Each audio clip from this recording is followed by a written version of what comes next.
Good evening.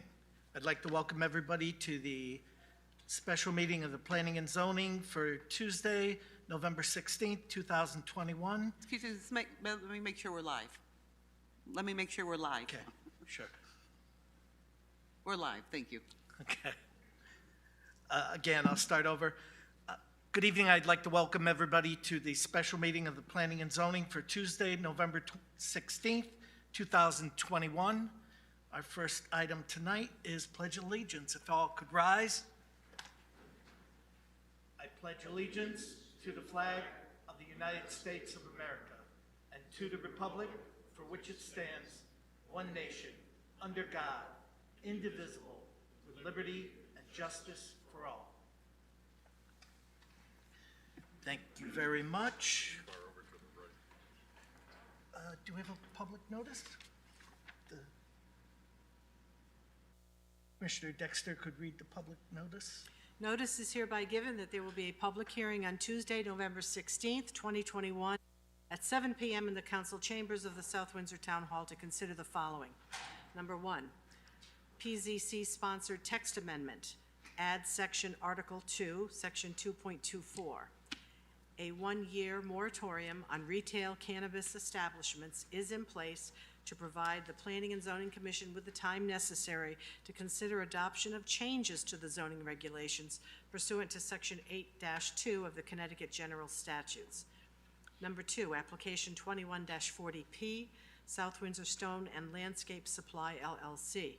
Request to expand the special exception granted to Article 4, Table 4.1.1a, for a landscape material sales and storage business to include a topsoil screening operation located at 287 Strong Road, to include a portion of the property at 275 Strong Road, and site plan modification for the combined properties. This is industrial zone, continued from 9/28/21. To view this meeting, please tune into Channel 16 if your provider is Cox Cable, or go to gmedia.swagit.com/live. Copies of the application are on file in the office of the Town Clerk and the Planning Department, and online at southwindsor-ct.gov/planning-department/pages/planning-and-zoning commission/applications. At this hearing, interested persons may be heard, and written comments by the public will be received by mail or email. Persons who may require an accommodation can contact staff Monday through Friday, 8 to 4:30, at 860-644-2511, extension 329. Bart Pesaconis, Chairman. Thank you very much. Our order of business tonight will be to first hear from the applicants, then we will hear from town staff, then we will hear from members of the public, first those in favor, and then those against or having questions or concerns, and then we will hear from commissioners. If anyone has a cell phone, if they could, please put it to vibrate. We would appreciate it. And we should have a sign-up sheet or a sign-in sheet if any speakers, when going up to the podium, if they could just sign their name on there and introduce themselves to the commission, we'd appreciate it. So at this time, I will call our first application, PZC-sponsored text amendment to add Article 2, Section 2.24, a one-year moratorium on retail cannabis establishments. I'll make a couple brief comments. Sure. So again, this is a public hearing to get information from the public related to this. As you're aware of, the state did pass SB 1201, which does allow for the sale of cannabis starting 2022. This would give the commission, we did talk about this back in September, if you recall. I provided you an information sheet on some of the details related to it. This would give the commission an opportunity to create a regulation to how you might, if you choose to allow retail sales. I think we did focus it down narrowly on retail sales was what was of concern. Maybe identifying the zones you want to have and any parameters you might want to put on it. Some of the things you could be looking at regulating are things related to parking, location as relates to schools or churches or other daycare facilities, things like that, hours of operation, those kinds of things. Under a special exception, you might put those kind of criteria in place. So this gives you an opportunity. I think we talked about up to a year at the time. I think I represented communities were doing somewhere between 7 months and a year was what seemed to be the trend. Certainly, the commission could turn around and put something in place by February if you so chose. So it's, although a year is what's the text amendment says, it doesn't hold you to any requirement that you have to do it for a year. So just a couple things when you do look at text amendments, you want to look at as they relate to your plan of conservation and development. Then you'd also want to make sure you put an effective date on any amendment if you choose to adopt it. Just a comment on our plan of conservation and development in our business development section. We talk about one of the goals being to attract additional business developments that's consistent with the character and scale of its surroundings, strategy to maintain current business zones with updates. I think what we're trying to do with this text amendment is take a pause and make sure that we put it in the right kind of zones with the right kind of criteria if we're going to allow the sales in the community. And that's pretty much the comments I have on it. Thank you. Okay, thank you very much. At this time, we'll hear from the public. Is there anyone from the public who would like to speak in favor of this moratorium? Please step forward.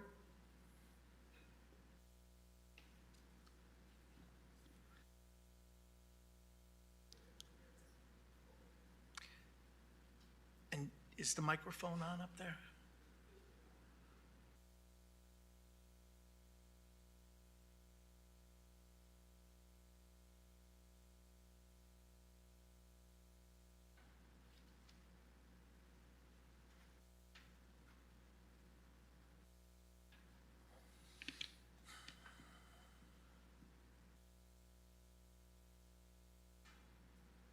Okay, there should be a button for you to push on the microphone to turn it on. Oh. That helps.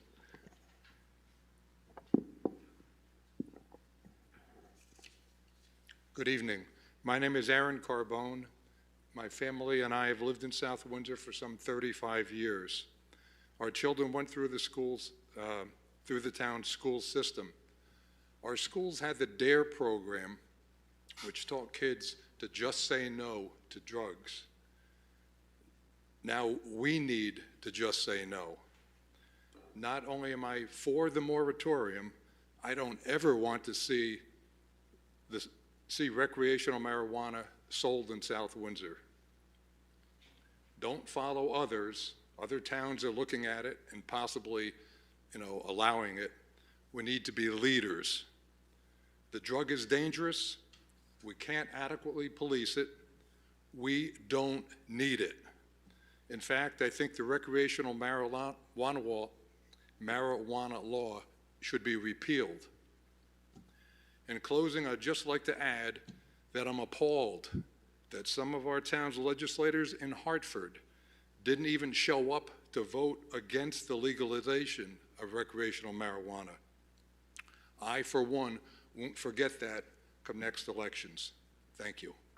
Thank you very much. Is there anyone else who would like to speak in favor of the moratorium? Please step forward. Hearing and seeing none. Is there anyone who would like to speak against or have questions or concerns? Please step forward.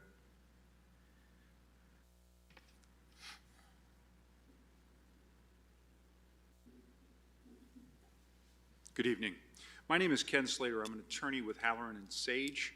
I don't know that it'd be best described as opposed to it in that I represent Prime Wellness, the existing facility that sells medical cannabis at 75 John Fitch Boulevard.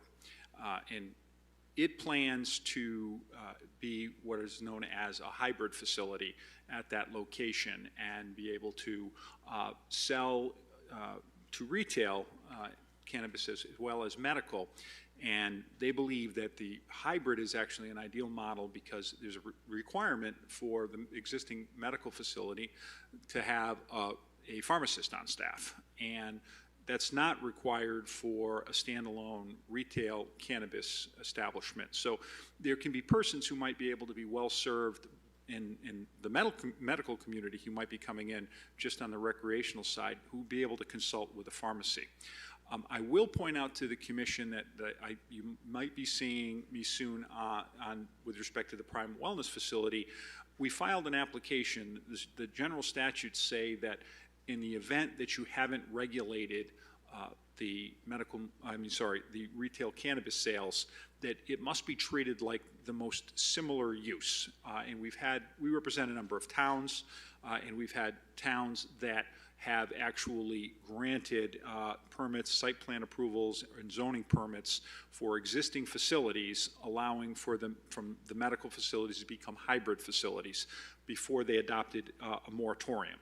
So to that end, we filed an application for a site plan modification for the site, and taking the position that it must be regulated as either like a liquor store or retail, which would be a permitted site plan use for that property. So that has been filed.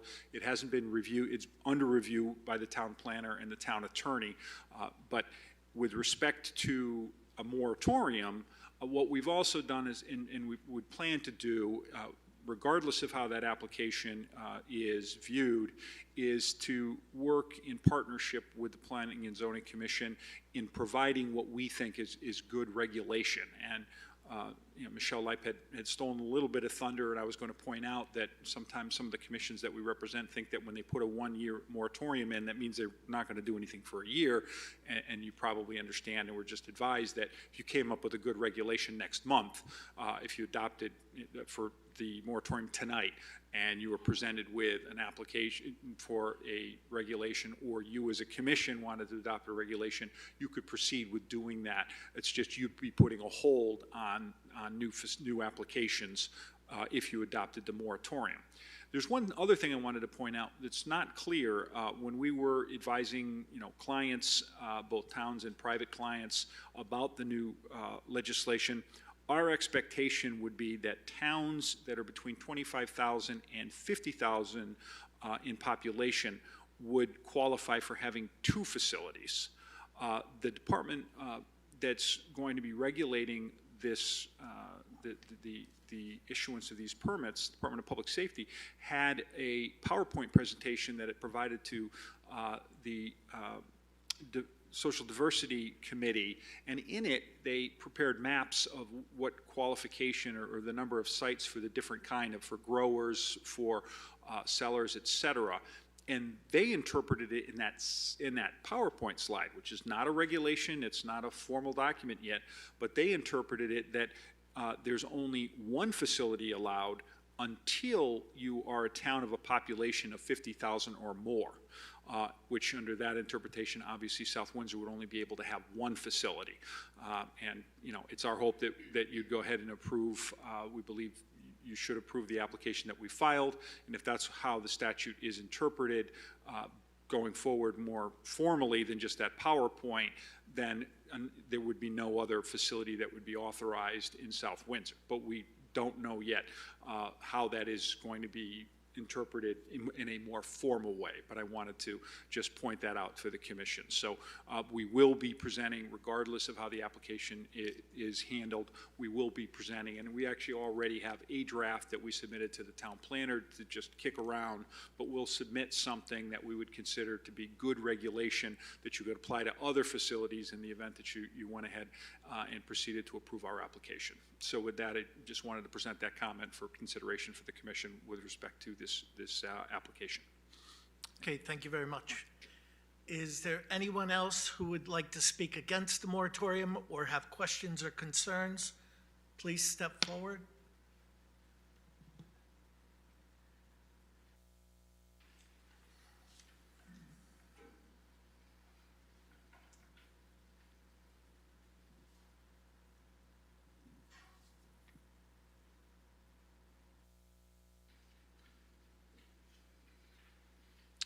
Good evening. My name is Al DeMaca. I reside at 53 Old Rod Road in Colchester. And Excuse me, could you repeat your name again, please? Sure. Al DeMaca, D-O-M-E-I-K-A.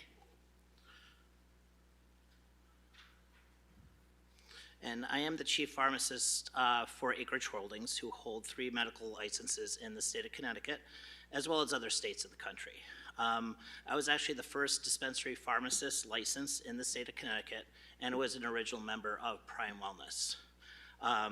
and they were one of the first medical marijuana facilities that were granted a license back in 2014. Since we've opened our doors back in 2014, we've helped thousands of patients with their symptoms, reduce their pharmaceutical medications, and improve their quality of life. Connecticut set forth a medical program that's looked on as the best in the country, and other states look towards Connecticut and their regulations because it is the most patient-focused program in the country, as we were the first state to utilize pharmacists to dispense this natural medication. And they're going to continue to lead the way in regulations as we move forward to adult use. Now, Prime Wellness has had a long-standing relationship with the town of South Windsor, and as we continue to participate in local and state charities, we've helped the many patients who've come through our doors. And we hope to continue that relationship as we look to gain that hybrid license, where we're allowed to dispense both to our medical patients as well as to the broader public. As the current regulations stand, pharmacists will continue to be actively involved in dispensing cannabis products in that hybrid model, something we are totally in support of. We're going to continue to not only educate our medical patients, but now we could guide others to proper dosing and safety measures on cannabis products. If we feel that certain consumers are better served in the medical population, we have those resources to guide them to the medical program that we have already in the state. Thank you. Okay, thank you very much. Is there anyone else who would like to speak against this moratorium or have questions or concerns? Hearing and seeing none, I'll turn to commissioners. Commissioner Bernstein. No questions or comments. Michelle, you already reported, right? Jeff, did you have anything? I have nothing, thanks, nothing No, I further. don't have anything to Okay, report. thank Thank you. you. Okay. Commissioner Vatiri, I have no questions or comments at this point. Commissioner LeBlanc, No questions or comments either. Commissioner Foley, No questions. Commissioner Dexter. Well, the only comment I'd like to make is that I am in support of the one-year moratorium or something less. And it's because of the lack of information from the state and from, renegade PowerPoints that there really is not one direction from the state of Connecticut. So I think we need to hear more from them before we write our regulation up. So I'm in support of it. Commissioner Wagner. First, let me read a letter that I received, or actually an email. This is from Councilor Andrew Paterna, our former mayor. Dear Commissioner Wagner, for the public hearing tonight on the cannabis moratorium, I will not be able to attend tonight's Planning and Zoning Commission meeting and would like to pose this question. Since we already have a medical marijuana dispensary and we are proposing a one-year moratorium on new cannabis retail stores in South Windsor, will there be some provision made to provide for an exception for an existing business already located in town? I would think we could make this exception, and if they apply for a hybrid model, they could be allowed to proceed with that application. They've been a reliable business in town since they opened, and we have not had any issues or problems with the manner in which they have conducted their business in South Windsor. Thanks very much, Andrew Paterna, Town Councilor. So I was personally in favor of this moratorium. A number of people have approached me along the lines of what this attorney just said. And I guess I would like us to, I guess we basically, in order to prevent a landslide of applications coming in on January 1 that we have no control over, we need the moratorium. Is that correct, or what, To put regulations in place, if you want some specific regulations for retail operations, then we don't have enough time between January 1 to do that, so you would want a moratorium to be able to adequately send them off to CROG, get them public hearing, the process we do with any other text amendment, So even if we have, from one or two sources, a draft regulation, we don't have time to put it in place by January 1? No, I mean, no, you don't have, there's not enough weeks in the rest of the year and regular meetings, no. But it's something that could happen in the early part of next year, for sure. You know, we have a 35-day notice to CROG of a regulation before you can take it to public hearing, so that's one of the big drivers. But you could do something at one of your January meetings or February meeting if you so chose. So, But I think the number, as Attorney Slater mentioned, you know, you're looking at one, possibly two, up till 2024, I think is the year that the number is in place till, so I mean, that's what you're looking at. personally, I like the idea of stepping into things gradually, but gradually to me would include authorizing a hybrid facility where we are, you know, we have the kind of controls that are provided by a medical marijuana facility. We know they're, they know their business. I'd be a little concerned about opening up, in general, facilities that are just a storefront for recreational marijuana until we know better how they're performing. But I wouldn't have a problem with a hybrid facility.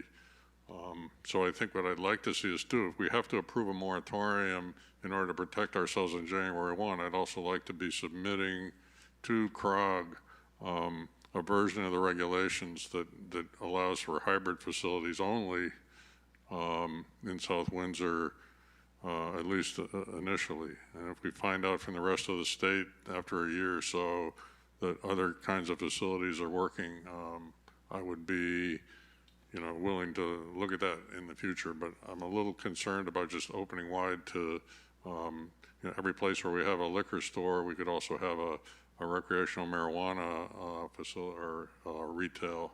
But I like the idea that, the hybrid model gives us some level of professionalism that's already been demonstrated. So to me, that's where I think we ought to be moving in that direction, even if we have to establish the moratorium tonight or, within the next week or two. So I do have some questions, though. And I don't know, Mr. Dominica or your attorney, I didn't catch your last name, sir. What? Slater, yeah. Right now, and I was there at the opening of your facility, when the grand opening. At that time, I was a counselor and got to go inside, and there was obviously a little lobby and a table and a place where there wasn't any product there at the time, but at the time of the ribbon cutting, we were able to go inside. And I guess I'd like to understand what's the difference between the way it operates now, and I assume it's similar to the way it was when you opened, versus when you have a hybrid model. What's the role of the pharmacist? What's the role, how's that going to actually look? When I go in the store, and I'm not one who's ever going to go in and buy your product, but, when I go into the store to buy your product, what am I going to see, and how is that going to operate as a hybrid model? I'll ask Al to answer that question in just 1 second, but one thing I just, to your, some points that you were just making, our hope is that you're able to work with us as a hybrid model based on the application we just filed, because we believe that that is not subject to your moratorium. So if you adopted the moratorium today, that would not govern the application that we filed yesterday, because you'd be subject to the regulations in place yesterday. So what we're hoping to do is be working with you in the short run for this particular facility, and that's been the case for a couple of towns that we represent, that they put a moratorium in, but before they did that with an existing business in town, they did grant a permit to operate as a hybrid. But just to point that out, just so you understood, our position is we hope to be back to you regardless of what happens with the moratorium based on the application we filed yesterday. I guess I'd like to get back to that question, but let me get my first question answered, okay? Yeah, so the way the adult use regulations are drafted, there would be two sections of the store, one for medical patients and one for recreational patients or adult use patients. I don't like to call it recreational because that, there would be separate products. There are certain things in the regulations where there will be only medical products available just for medical patients. And then there's also dosing limits on the adult use side as well. including edibles that will be limited to 10 milligrams per dose and 100 milligrams for packaging. On the medical side, it's going to be a lot higher. So as far as the way it's going to work, as far as the role of the pharmacist, we would be able to converse with both types of populations, and much like a normal pharmacy where you have the actual pharmacy itself, and then you have over-the-counter medicines too, which the pharmacists are also obligated to counsel if needed if a patient has a question on a certain over-the-counter medication. So the control of the substances on the medical side, I know it has to be very precise. You know exactly what variety is being used, the strength and everything. What's the control on the recreational side? Yeah, so the controls that Connecticut set forth initially are mirror pharmacy law. So we treat the cannabis as a Control 2 substance, so much like Percocet or Vicodin or Adderall, those types of medicines. So we follow the same pharmaceutical law, and that's going to continue even with the adult use products as well. The DCP has told us that that's not going to change as far as tracking and inventory regulations go. They will be separated, so we will have 2 separate vaults or 2 separate safe rooms to separate those products. But as far as controls go, it will be equal. Tracking, there will be, the state just approved a tracking system, so that will also be available as well. So we are responsible for keeping tight inventory control. Okay. I guess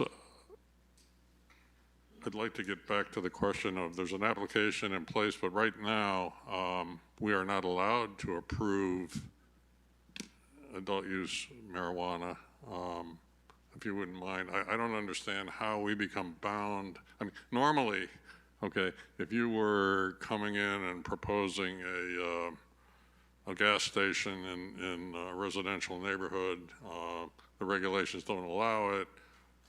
Or if you were proposing a gas station on Route 5 and the regulations did allow it, and we suddenly decided to change the regulations to forbid gas stations there, that application, once it's in place, is allowed to go forward. You can't change the zoning regulations after, to make an application that's compliant now suddenly illegal. So on the other hand, we have state laws and federal laws that do not allow this now. So I don't understand how you can make the argument that just because you filed an application, now we're committed to accepting that and allowing that to go into force on January 1st, regardless of what we do with the moratorium. I don't understand the argument. All right. What it is that there are uses, let's put this particular use aside. You might have someone who comes in and seeks an application for approval, a local approval under zoning, and they need a number of other approvals. They might need a DEEP approval. They might need an Army Corps approval. They might need a Department of Liquor Control permit approval. In this particular case, what we applied for is strictly the zoning approval. Licensing, it would be required to be licensed by the state in order to be able to turn into a hybrid facility. So that would be required. But for the purpose of local zoning, if you don't, let's just say you never adopt a moratorium.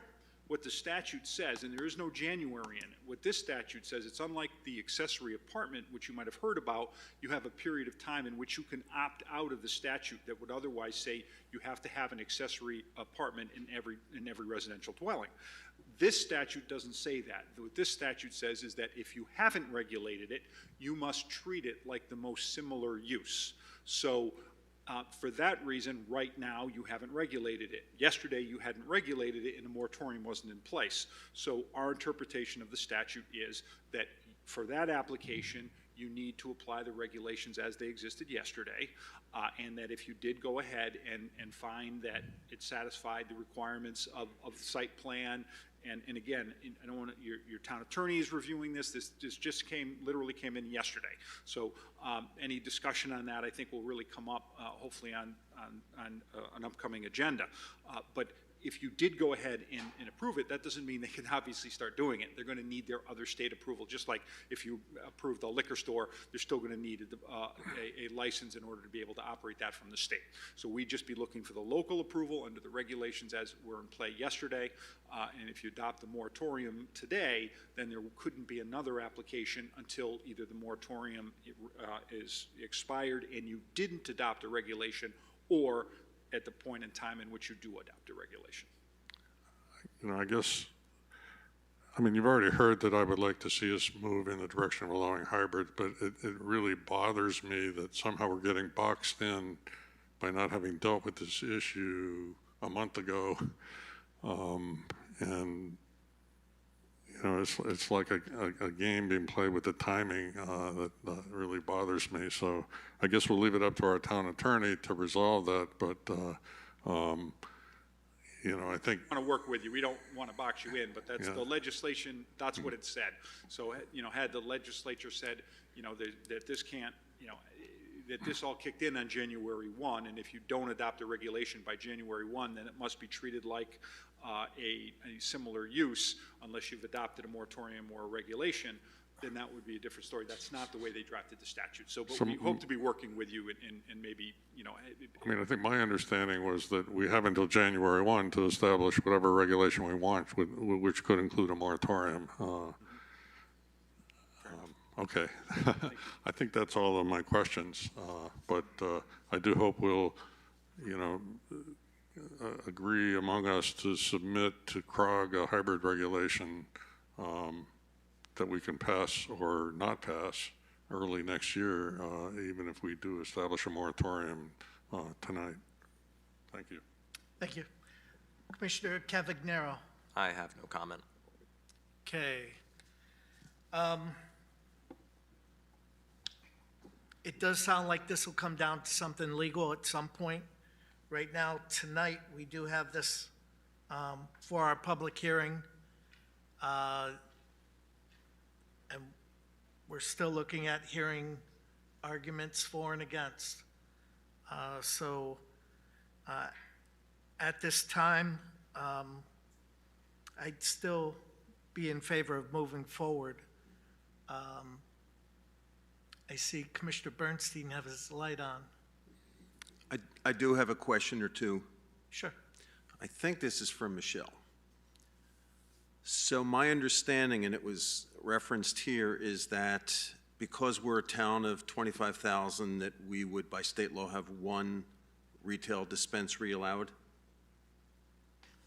It says 25,000. There was some thought early on that it was a sliding scale, so that if you're over 25,000, that you might have two, but the latest that came down was one per 25,000. Okay, so that's for the purpose of discussion, say one. So we already have a medical marijuana dispensary, and they have applied for the hybrid. If they were to get that, does that mitigate anyone else being able to come in on the retail basis? If one is what, if that's what the state ruling is one, then yes. I mean, again, I think it's a little unclear, but from the latest that the state's come out with, the answer would be yes, one retail operation. Until 2024, so it is not like, you know, there is a provision that it does So change. is there a process, and maybe I'm getting ahead of myself, is there a process for how a commission like this would determine, or maybe it's not even in our purview, if there are multiple applications, how the final applicant gets selected, if we can only have one? I'm not sure I understand your question. I mean, I don't want to say the first one comes in the door, but if you can only approve one and you have one application in front of you. Okay, so Commissioner Wagner, you know, before referenced that we're going to be inundated with applications for this. Be that as it may, we may, but we can only have one. The state's going to only issue a license for one, if that's what they determine the number to be. And it's first come, first served kind of thing?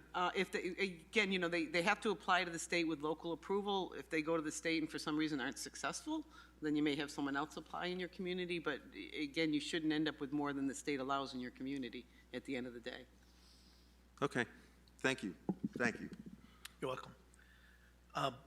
But it is important to put something in place Otherwise, like Attorney Slater said, if we don't, then we don't have anything in place and they could do it as of right. I think the moratorium is the route that we should take. I'll turn to Commissioner Foley. Or the other alternative is we say no. No hybrid, no recreational, and say no.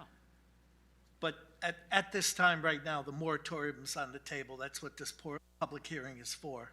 What I'm saying is so that we don't get boxed in to something for now, we say no until we come up with regulations. I think it's still more important right now to put the moratorium in place and then make an educated decision down the road.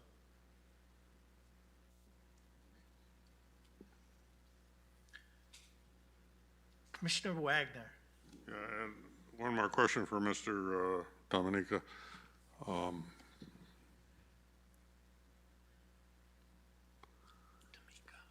As I recall, your site has very little need for parking, let alone having a lot of parking because of the nature of the current business.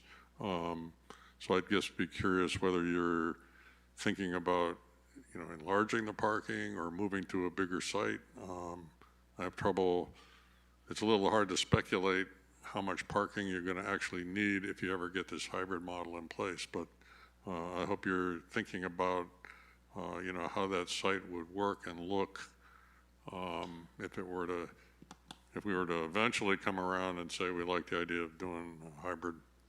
Yeah, I mean, I don't make the business decisions, so I do the medical decisions. But yeah, we would be working with the local businesses around that area and have a solution before we would even open our doors to the public. Okay, all right, that's all I have. Thank you. Okay, thank you. Commissioners, any other questions, comments, concerns?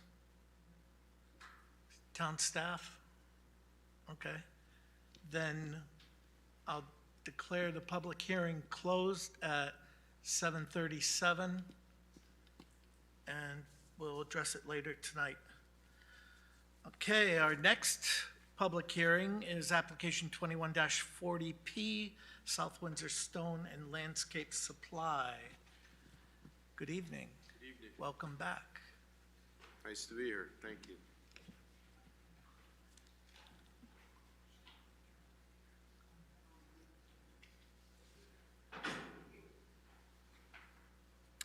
Yeah, I'll remember. Afraid to knock on the glass or something. Yeah. So once it turns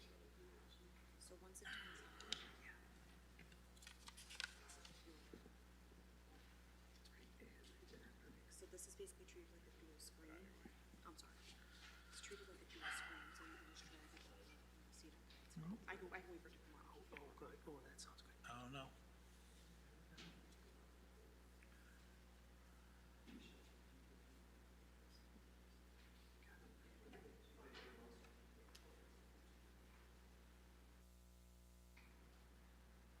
What item do you need up right now? It's the compiled exhibits.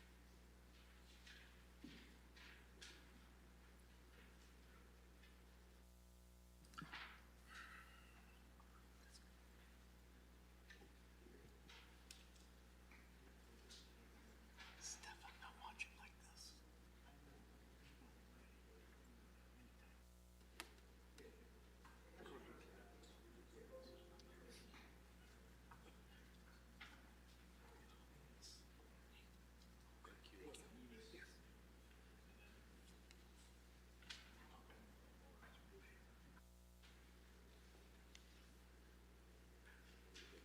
I'd add one more.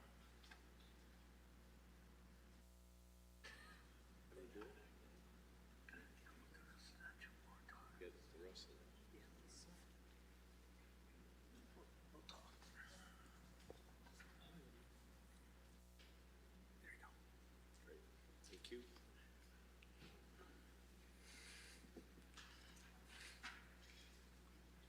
So much easier without all of this.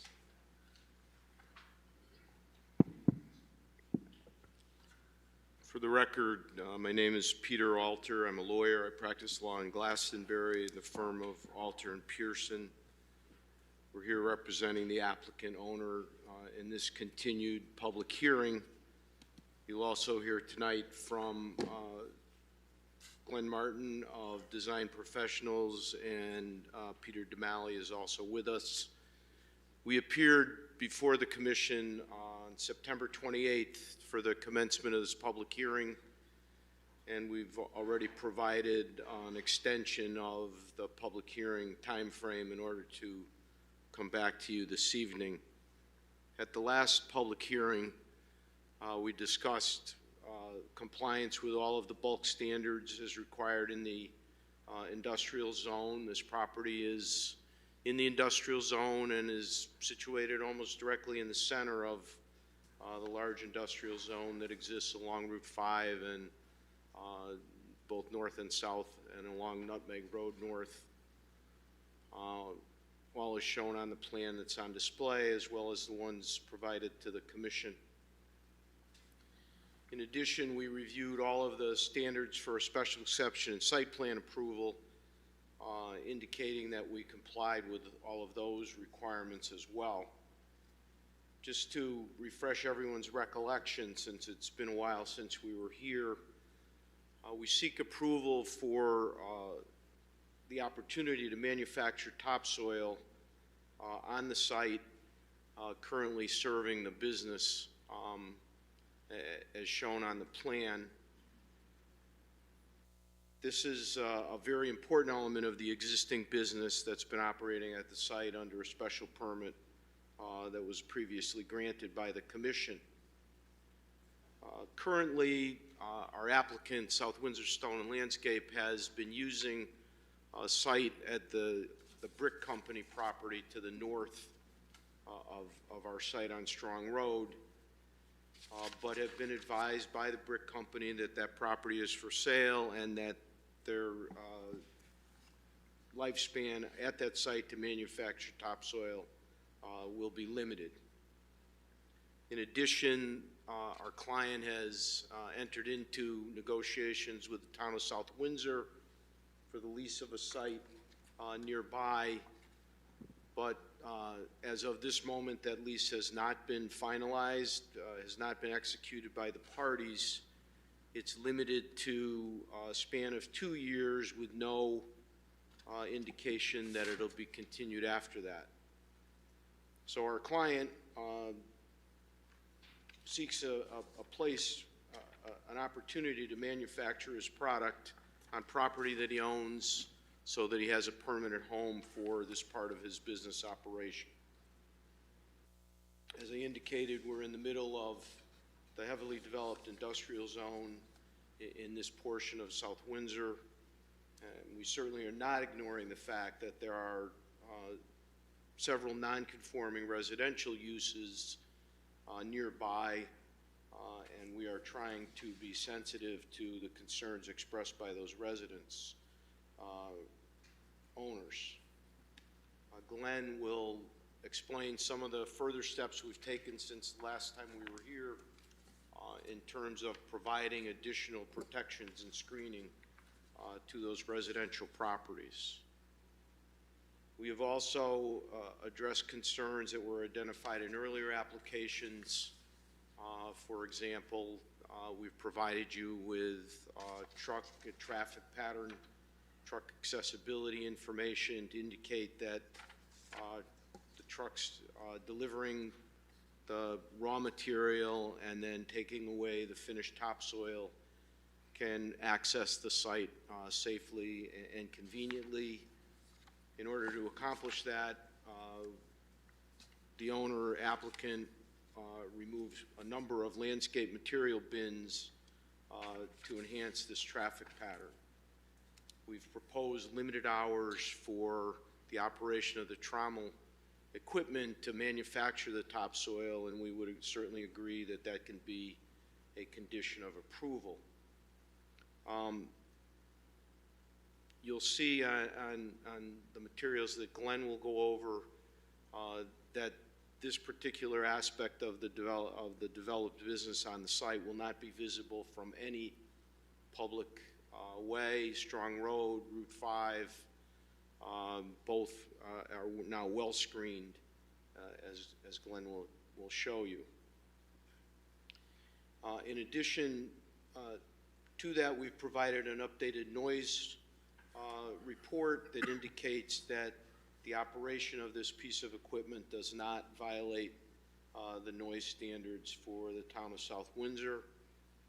And this would, as we indicated before, allow our client, the owner applicant, to continue to grow his business at the site that he's been located at for a number of years and continue to make improvements. We think that the site presents itself well, that this is the ideal location for this kind of business, where it is principally a wholesale business, supply business for landscape contractors. There is a retail element, but it is not the principal element of this business. The existing operations, as indicated in the call, were all approved back about 5 years ago in 2016. At the prior meeting, we reviewed the plan of conservation development, indicated that we believed that we were consistent with the intentions and goals of the plan with respect to both business development and business protection within the town of South Windsor. And we also provided information which indicated that there was no evidence that the operation of this business had any negative impact on property values in the surrounding area. We reported to you that an irrigation system had been installed that helped reduce any concerns about dust or any materials that might be tracked away from the site. And we also indicated, as I said, that the manufacture of topsoil would be limited in its hours of operation. With that, I'm going to ask Glenn to come up and show you several of the additional matters that have been added to the plan. Then we'll make a few brief comments and conclude our presentation. Thank you.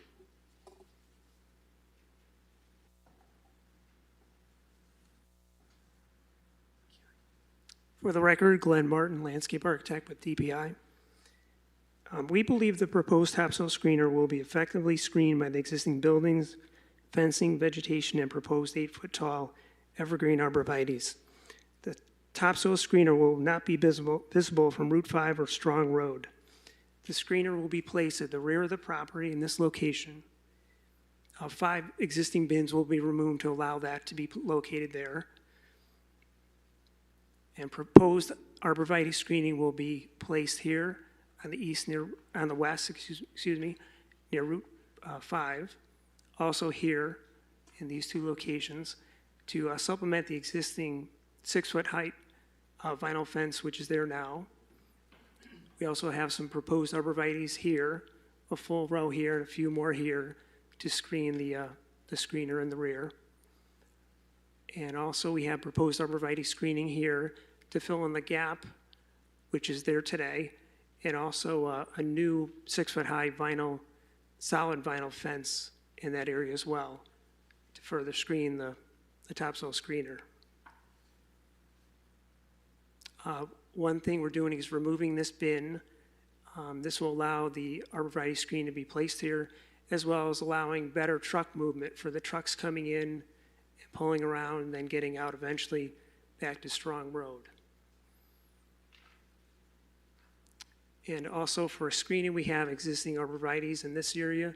These are 9 feet tall, and over here these are 13 feet tall, which effectively screen the landscape yard.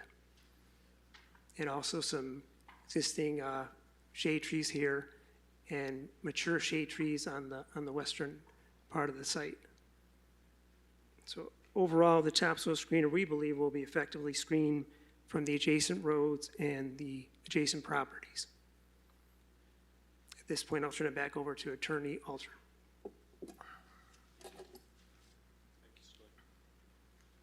Just a couple of other matters that we reviewed in our last session. We did receive comments from the town engineer. All of his issues have been adopted into the plans. We believe he's satisfied. And we have also provided the vinyl fence that Glenn mentioned. There was a question as to whether or not that vinyl fence in the southeast corner had been required or not required in an earlier application. It wasn't clear. Mr. Silvestri simply, at our request, agreed to add the fence to the site plan so that there was no question that it should be there. It will be in front of, and that is to the site side of the row of arborvitae that will be planted along the CL&P easement, CL&P trucks and equipment access, the CL&P site, which is immediately to the south of the South Windsor Stone and Landscape Supply site. So that will be effectively screened by the fence and by the arborvitae to be planted. We, as Glenn indicated, there had been a concern that there should be a little more room provided in terms of truck turning, and so that bin sort of in the center of the site has also been removed in order to facilitate that. So in summary, we certainly acknowledge that there's been some discord between the residential neighbors and our client. Our client is in an industrial zone. His activity is an industrial manufacturing activity, which is permitted by your regulations. We've taken what we think are good steps to provide additional screening and protection for those non-conforming residential uses. And we hope that between those activities as well as the merger of the two pieces owned by our client into a single property, that this site will function for a long time and will allow his business to continue to prosper. Happy to answer any questions and obviously would respond to any concerns that you might have. Thank you. Okay, thank you very much. This time we'll turn to our town staff, our Director of Planning, Michelle Leip. Thank you. Just to let you know, based on comments at the last meeting, I did research and got you any complaints that we had on file. These complaints were complaints that came either into the zoning office. I did check with the health department who gets noise complaints, and I also checked with the police department. So I think in your packets, I think you received 4 or 5 complaints that we've received over the last 5 years. Secondly, I can just concur with what Attorney Alter said about the agreement that Mr. Silvestri has with the town on the town garage property. It is a 2-year agreement that has not been executed or put into place with no assumption or agreement for any kind of extension after the 2-year period of time. So that was not discussed. And I think the third thing was related to the white fence. I did research the original approval. I don't expect you to remember, but originally they were going to put up some outdoor storage bins, and there was a white fence at that time that was talked about in the original approval, but the long and short of it didn't show up any site plan. I think it was installed at one time because we did see it in some pictures, but in talking with the applicant's representatives, I was suggested maybe it get restored into that area there because it does seem to be a gap of screening on that side of the CL&P easement, and the applicant has agreed to do that in the plans you see in front of you tonight. And again, related to the truck traffic, did speak to the applicant, and he has indicated it's limited to the trucks that Mr. Silvestri currently owns. They would be the only trucks that would be bringing product to the site. And in the draft approval conditions, you'll see I did put that down as approval condition. That's all I have. Thank you. Okay, thank you very much. We'll turn to our town engineer, Jeff Doolittle. Thank you, Mr. Chairman. Most of my comments were addressed. The only one I don't see on the current plan before you is asked there be some signs where the trucks will be so that residential automobiles do not enter the truck area. So that would be to the west side of the building, and I presume to the south of the bins where the screener will be. There should be signs saying trucks only so that like I said, people in cars don't try and drive back there. Okay, thank you very much. At this time, we'll turn to the public. Is there anyone from the public who would like to speak in favor of this application? Please step forward.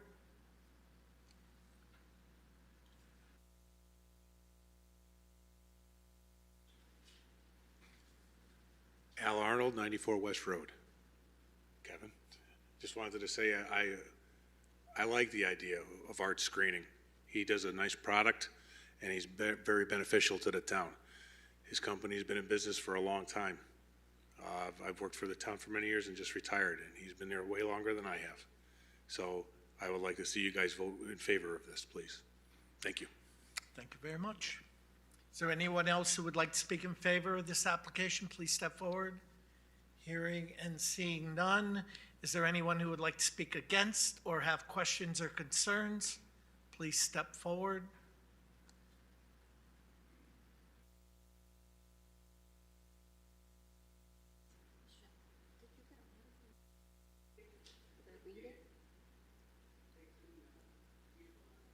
There's a letter you have from my neighbor. She's unable, you're going to read it, right? Oh, Once we get to the public comment, we'll read okay, it. sorry.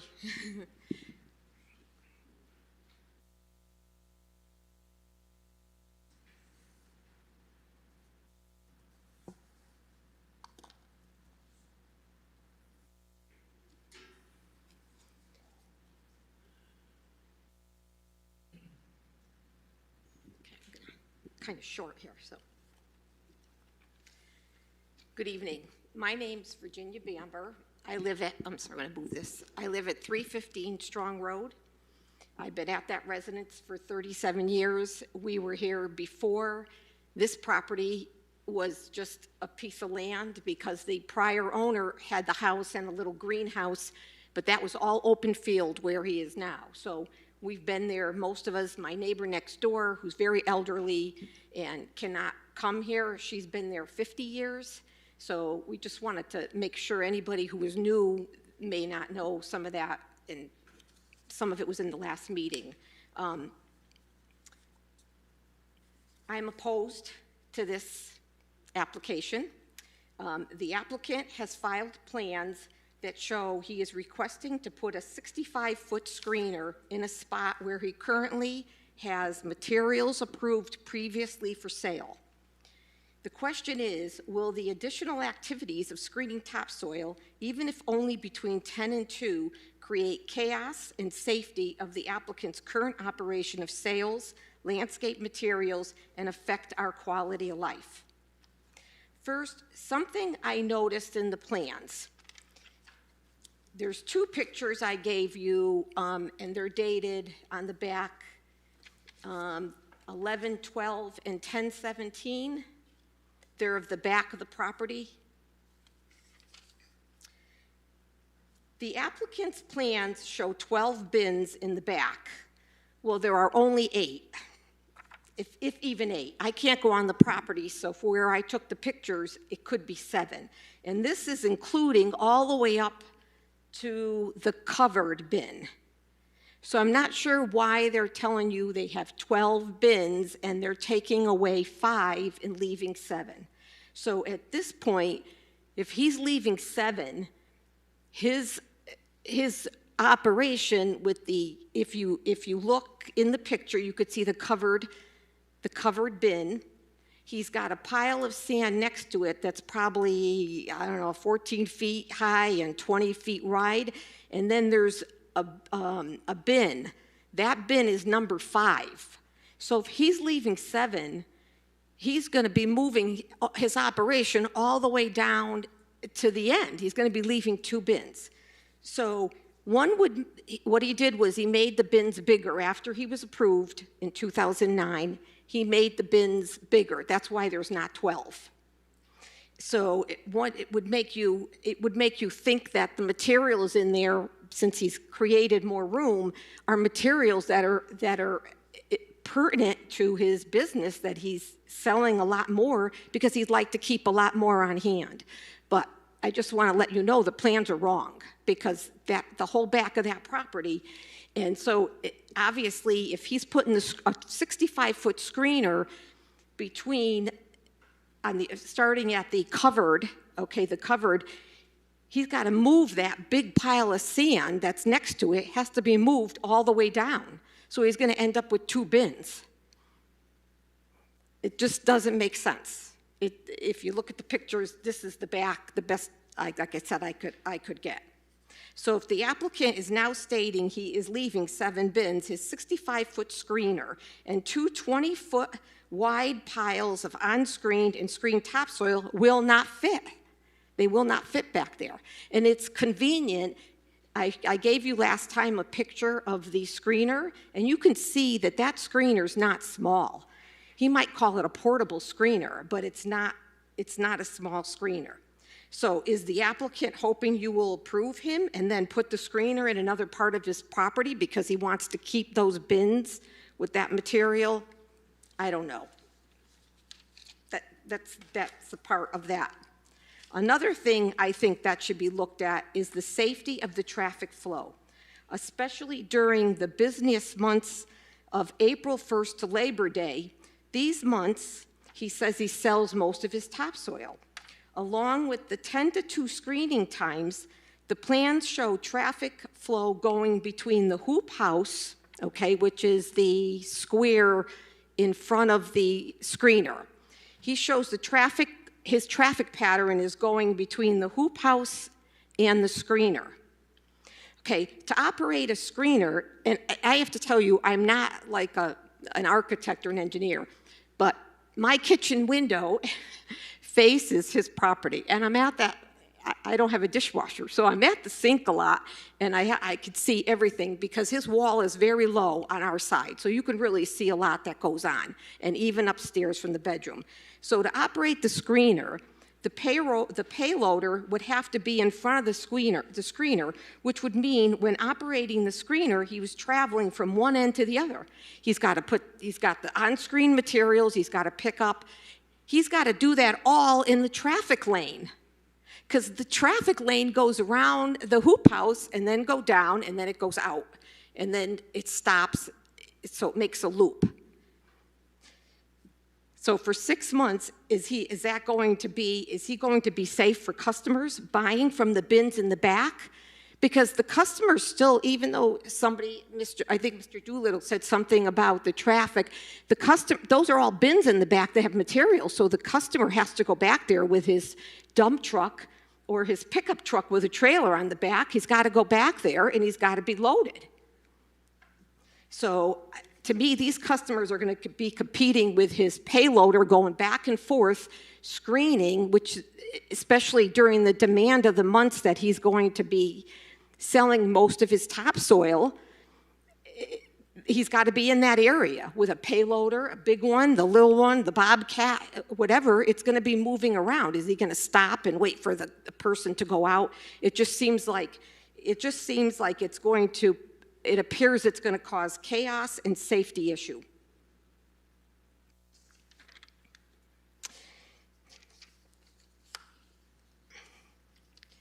I'm hoping that you will see if the committee had more than one issue or doubt with Mr. Silvestri's activities with the screener and site in 2014 when he had applied to perform this or conduct the same activities and he was denied. Well, I'm hoping that you're going to see that there are some of the same doubts that some of the committee members had then that you're going to have now. There's still enough to see that the plans and the activity still do not meet all of the requirements of section 8.4, 4.1, and 2.11. It was determined previously there were safety issues, and the applicant failed to safely, this was the wording of the committee back in 2014. The applicant failed to safely accommodate the proposed truck and retail traffic, the impacts resulting in conflict of trucks entering and exiting a 12-foot driveway. The path is also going very close to cars, and I gave you a picture just to show you that this picture here that has the building, that's the exit. That parking space is the last parking space. If a truck is going to be big and come around that corner, that car is right there at the end. And I don't know, I couldn't tell on the plans how wide that opening was, but to me, it doesn't look that big to have a dump truck, a triaxle, because he could be selling his materials to any size vehicle. Nobody knows really who's going to call him and why. I also gave you a picture of a customer coming in, and the payloader's filling it, and behind it is one of his dump trucks. His triaxle dump truck is coming out one way, and the customer's going in the other way, in the same way. And they had to stop. His dump truck had to stop because the customer has to be loaded. Now, did that customer we actually saw that customer back out of the driveway.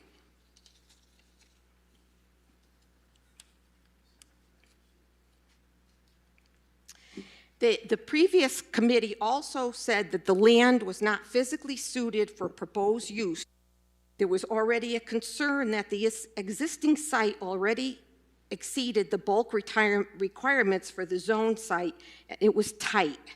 Inadequate room for topsoil processing and screening, in addition to retail sales of landscaping materials and the increase of payloaders that he's going to be using if he puts the screener on there. That was also a concern. And there's other concerns. If you look at the denial letter from 2014, you can also read there's other concerns. Why would today be different in that the commission in 2014 felt the existing proposed conditions on site did not and would not meet the special exception zoning regulations? Section 2.11, commercial and industrial storage and display, allows for storage of any materials outside a building, provided it is not visible from public way. He has stockpiles that are so high and they are visible. He added bins. That bin, there's a bin that's to the right of the hoop house. If you see it, it's got the arborvitaes behind the hoop house, and it's to the right. So if I'm looking at it, the hoop house is like red to the right of it. That bin is so big that the materials are dragged into the traffic zone. The traffic, if you went out and looked at his property, if you went out and looked at his property, you would see that the sand that's in that is out onto the road. So that opening is not really wide right there. And because his bins, he's provided, they are visible, the stockpile bins are visible, a lot of them from the street, the bins, because he added those bins after he was approved in 2009. I could not see in his letter in the letter that he was issued in 16, after he withdrew his, appeared to me that he withdrew his lawsuit because he was issued a letter, he met with the commission. And I couldn't see in that letter where they approved all of these bins that are around that hoop house, because they weren't there on the original 2009 plans, because, as Michelle said, it was supposed to be a storage. He was trying to put in a storage facility. I still believe the proposed use will create adverse environmental impact on us with mud and dust, since the area designated is not paved and it is dirt now. He will drag the mud, because these piles of sand are big. You can see the pictures, how big he has his stockpiles. Those materials, that sand will go out to the road. It's going to be dragged in the wheels all the way out. I cannot see where adding this screener and piles of on-screen and screen materials meet 8.4, 10, 11, 13, and 14. I believe that a person should have to meet all of those exceptions in order to be approved. I hope you will see that just because the applicant wants, for his convenience, to move the screener to 287 Strong Road, that we should not be subjected to any less of a quality of life. The applicant received approval in 2009 for the business he wanted. He built the business and he was approved. He normally conducted these activities were normally conducted at a quarry which is where this screener should be. It should be away from houses around it. We hope that you will see that he can conduct his screening where he conducts what he told the planning and zoning in the past, in the minutes of the meeting from 2013. His wife actually told the committee that this is the last step of the screening and that the pre-screening is done with the bigger screener that he owns at East Hartford Sand and Gravel, I guess the one he's trying to put on Burgess. We feel if he's approved for 2 years there, why can't he bring that over there? If he's going to get approval, he can bring the topsoil in and drop it off just as he does now, and then his trucks leave. Because this is basically what he does now. Now he just brings the sand in, the topsoil, and he puts it in a bin and he leaves. But now he's going to be bringing it on screen. He's going to have to drive the payloader around, and he's going to have to move it. It's just unsafe and a chaos. The last thing I'd like to talk about is character. I was brought up that you respect people and you treat people with dignity. And the last time the commission, listened to us when we had concerns with him moving the screener on the property, first of all, for 7 months, I think it was April, May, June, July. Yeah, 7 months without permission. He was issued in 2013 early a notice of violation letter, certified letter from Pam to remove the screener. He kept it on from April till November. He wouldn't move it. He refused. So just the character of that, and also the character of him telling you that he's losing, that he was, Redland Brick closed, he was losing. He wasn't working, he wasn't under Redland Brick. He was under Belden Brick. These little things, and the character of him, like just taking things on his property and adding them and moving things and taking bins down. I mean, I understand it's all within the same perimeter, but it's not what you approved. You approved 12 bins in the back. He has 7, the bins around the hoop house. And this is what we feel. My neighbors and I, we just feel that if you approve him, he's going to conduct the business the way he feels he wants to. So do I think Mr. Silvestre will abide to these plans if approved? The answer is no, but that's my opinion. Okay, Mr. Silvestre and his wife, they do what they want over the years. They made changes that were not approved by the town. If approved, all I would like to know is that when we issue a letter of complaint, that I won't get a call or an email saying, well, we're going to leave it. Because this is what happened to us in the past. When he put up the Jersey barriers to make his bins higher, which are very ugly from our yard, and a 6-foot fence is not going to cover those Jersey barriers. You need at least an 8-foot fence to go up, because his original bins were supposed to be 6 feet. He added the Jersey barriers. I was told by the enforcement officer, oh, we're not going to make him take them down. I said, well, he's got piles of sand that aren't in bins. Oh, well, we're not going to enforce that.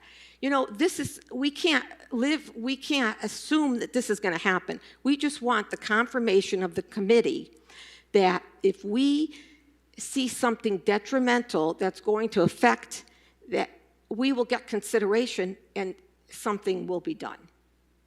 Thank you very much for your time. Thank you. Is there anyone else who would like to speak against or have questions or concerns? Please step forward.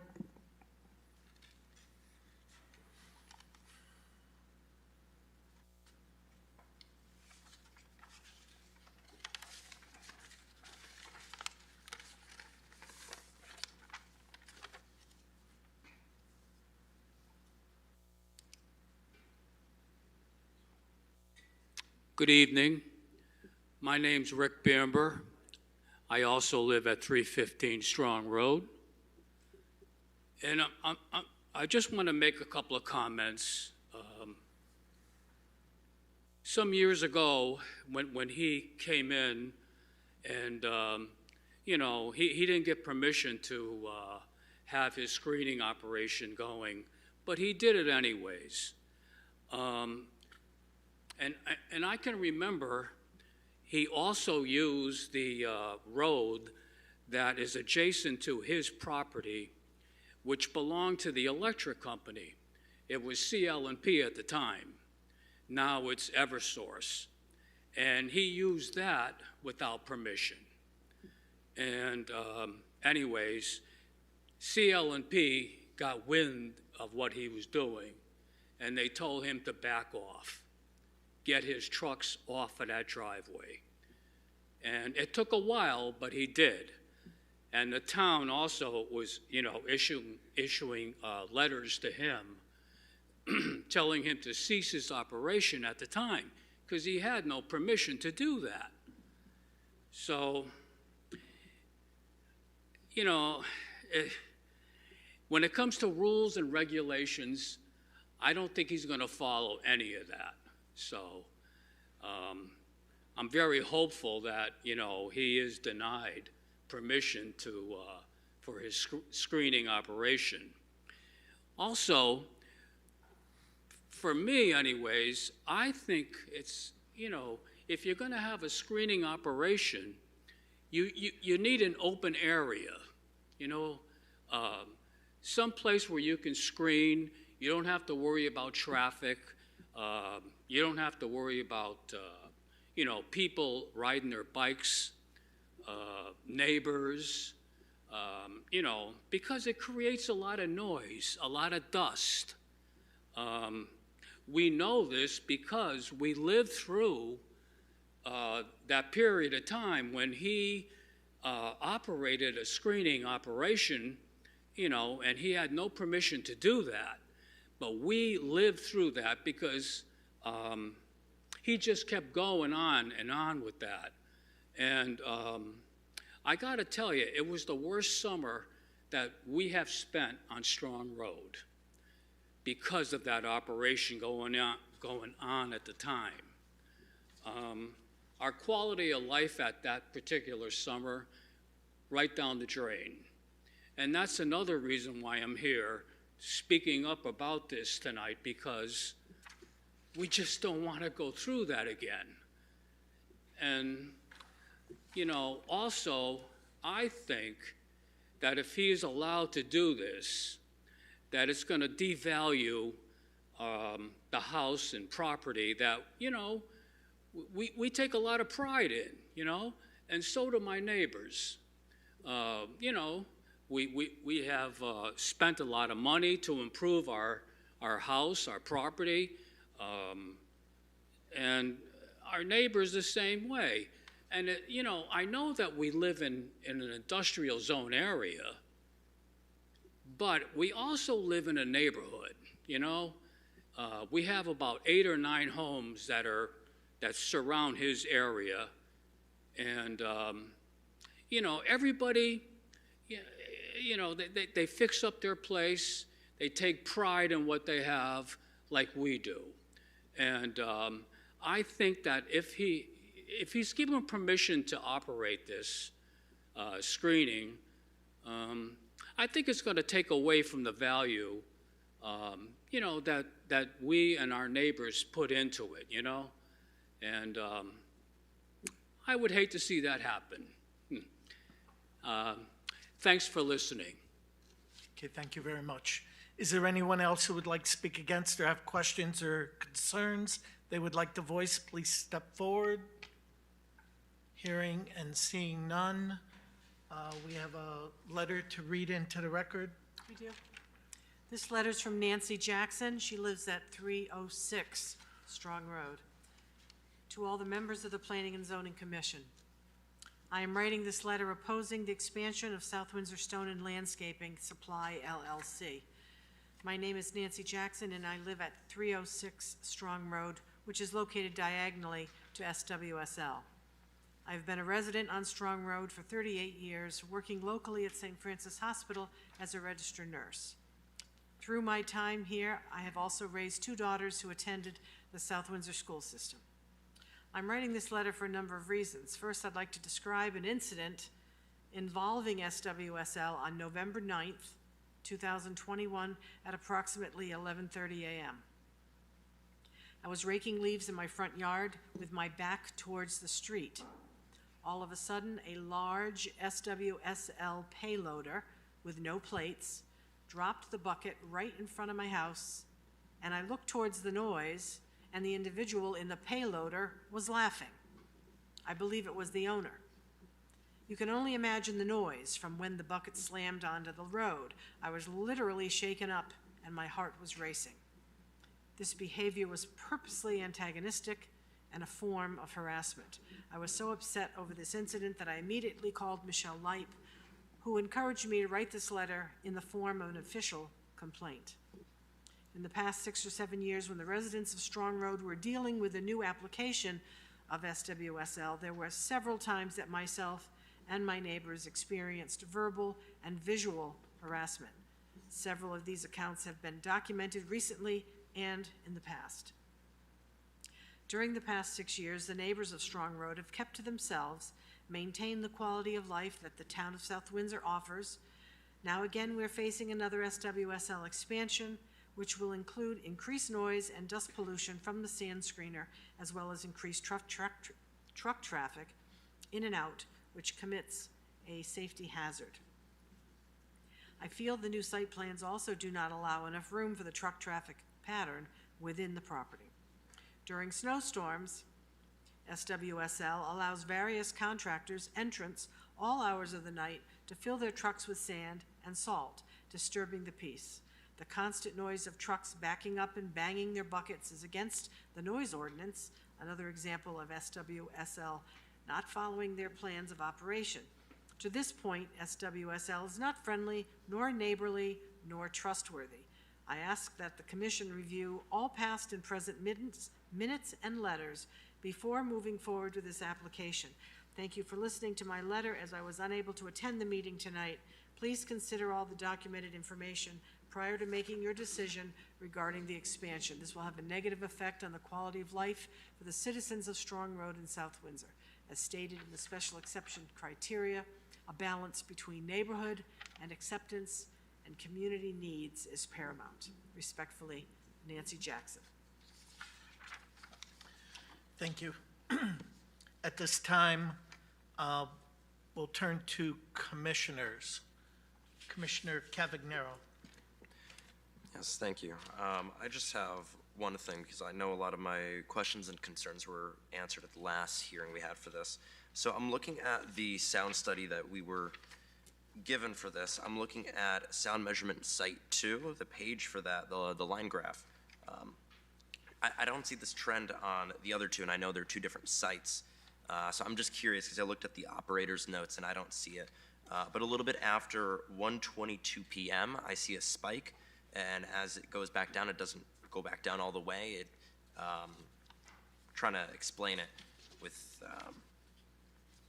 so really the question that I have is, I don't see anything in the operator's notes depicting what that could be, as it doesn't go back down all the way, and I don't see it with Site 3 or Site 1, because the only other thing I see at 1:24 at the operator's notes says bucket noise at screener, but that's several minutes after the spike.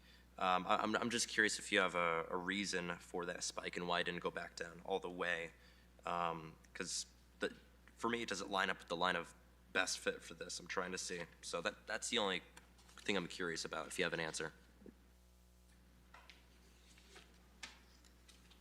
I'm sorry, Mr. Cavagnero. The question was for a time frame of one, I'm sorry, I missed the time when the spike occurred. So it's at 1:22 5 seconds for PM. It's right when the spike happens, and I see it go back down, but it just doesn't follow the line of best fit that we have for the graph. And I'm curious because again, I checked the operator's notes, and the other operator note that I see at 1:22 p.m. 5 seconds before that spike really is of course loader at screener. I'm just again curious because I was looking forward to the sound study, and I was just curious why, because I don't see this again with Site 3 and I see Site 1, and I know they're different studies for that, so I'm just curious on that.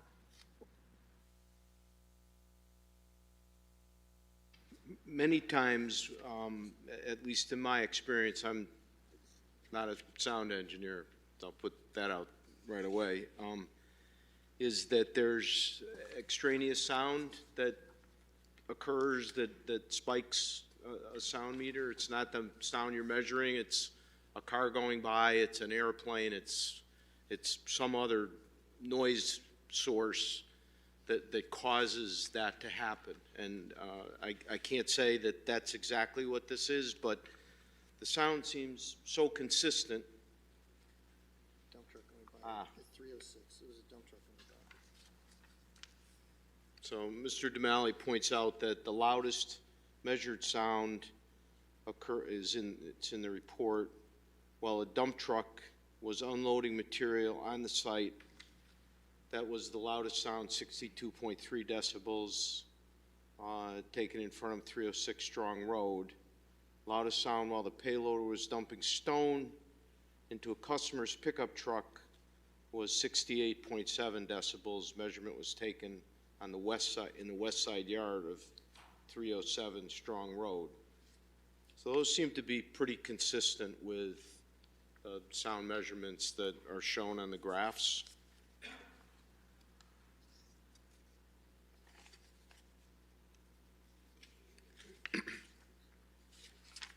All right, thank you. That's all I have.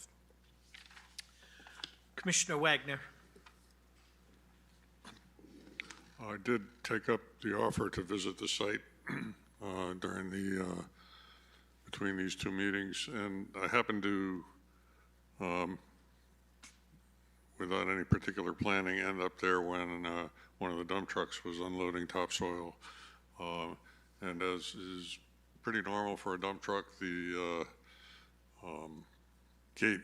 tailgate of the dump truck slammed against the body of the, what's the right word? The body of the carriage where the dirt is. So that was pretty loud. And I'm wondering, is that really, I mean, that was actually them doing their current business because there was no screener on the site. So I guess I'm wondering, just that part of the business, is it possible to do anything with these trucks that, I don't know if he owns the trucks or somebody else dumping the soil?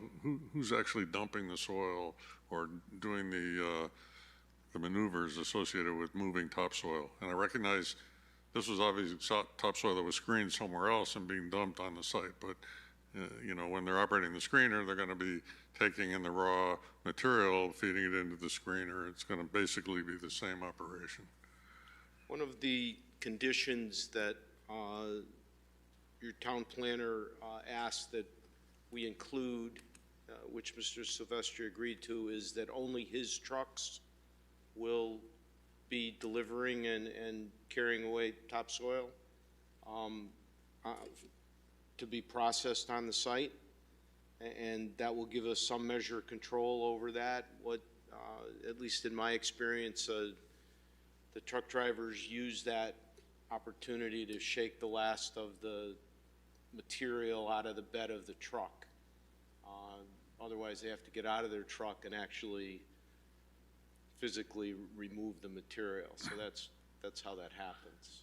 I mean, I understand this is just the course of the normal business, and we've accepted that business being there for many years. I'm just wondering, is there anything that can be done? And maybe Commissioner Foley, when you get a chance to speak, you can comment about whether there's anything that can be done to improve the noisiness of or reduce the noise by the dump trucks. The question of dust came up. Is this going to increase the dust that is experienced in the neighborhood by putting the screening there rather than having it screened off-site? No. The topsoil is not sand. It's topsoil, and it carries a fairly high moisture content in and of itself. But in addition to that, since that time, an irrigation system has been installed on the site so that there's an opportunity for the irrigation system to also act as a dust control.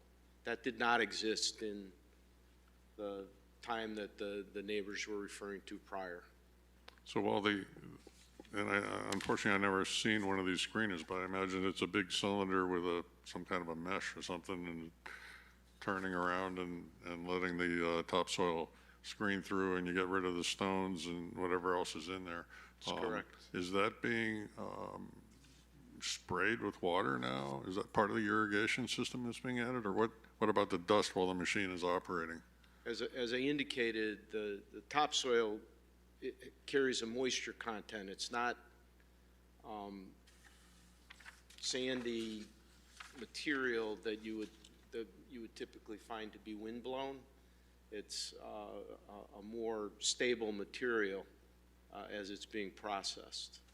Mm-hmm. So typically you don't have, if you're familiar with a more complex operation where materials are being sorted by different excavation systems and crushing systems, Mm-hmm. those have an automatic watering system that runs with them, because there is stone dust that is created as a result of that process. At a sand and gravel pit, for example. Right. This is not of that character. This material's not of that character.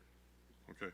And I know this was explained before, but since the test for sound was done off-site, what is the significance of the three distances, of the three different measurement points? I'm sorry, I Site don't number understand one, site your number two, question. site number two is at 272 feet. I know that has something to do with the residences, so what's the significance of each of those distances? Oh, I can answer that. If you Those could distances lift up mimic. that mic just a little. Just lift it up a little. Oh, sure. Those distances mimic the distances that were taken during the first sound study. So we just duplicated those distances in the new sound study addendum. That's why we chose those distances.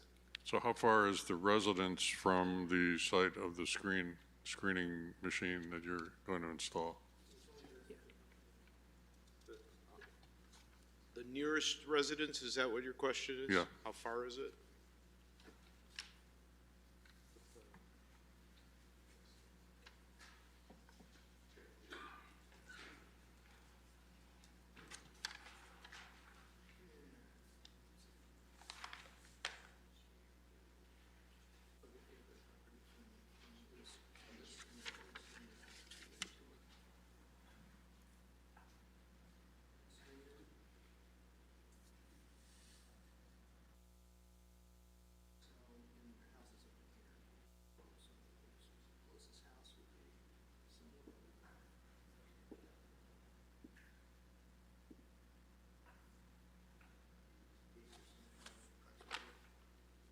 From the edge of the screener to where we approximate the nearest residence is between 250 and 280 feet from the nearest point on the screener.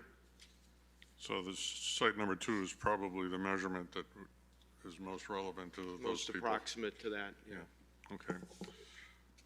And now there's been some indication that perhaps the site is, in its current operation, not compliant with whatever has been approved. And I guess I'll ask either Mr. Doolittle or Mrs. Leip,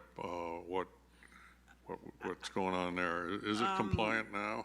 To my knowledge, I mean, if there's a change in the number of bins, that may not be something that I'm aware of, but it's substantially compliant, and it has been. I think that's what happened in 2014. At the end of the day, we had some non-compliance at that time and was brought into compliance through the approval that was the settlement of 2014. As was represented tonight, some bins may have been combined to make larger bins or smaller bins. I can honestly say we don't necessarily count bins. We would have been looking for, obviously, the intent and location of bins to have been substantially in compliance. Going by the site fairly regularly, I don't see anything particularly out of place.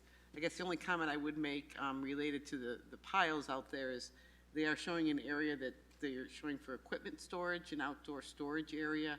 I would not want that to become another storage pile of dirt, because I think then you may have some problems circulating in that area. So maybe the plan kind of is loosely called truck equipment, outdoor storage, maybe we don't let piles of dirt get into that general area to make sure that we do keep circulation. Okay. Thank you. That's all I have, Mr. Chair. Okay, Commissioner Dexter, No questions. Commissioner Foley. No question. Commissioner LeBlanc, I have no questions either. Thank you. Commissioner Viteri, have you brought yourself up to speed on this? Have you reviewed the past minutes and feel? I think I've brought myself pretty much up to date. I have one question that, and I apologize if it was covered before and I just didn't see it before.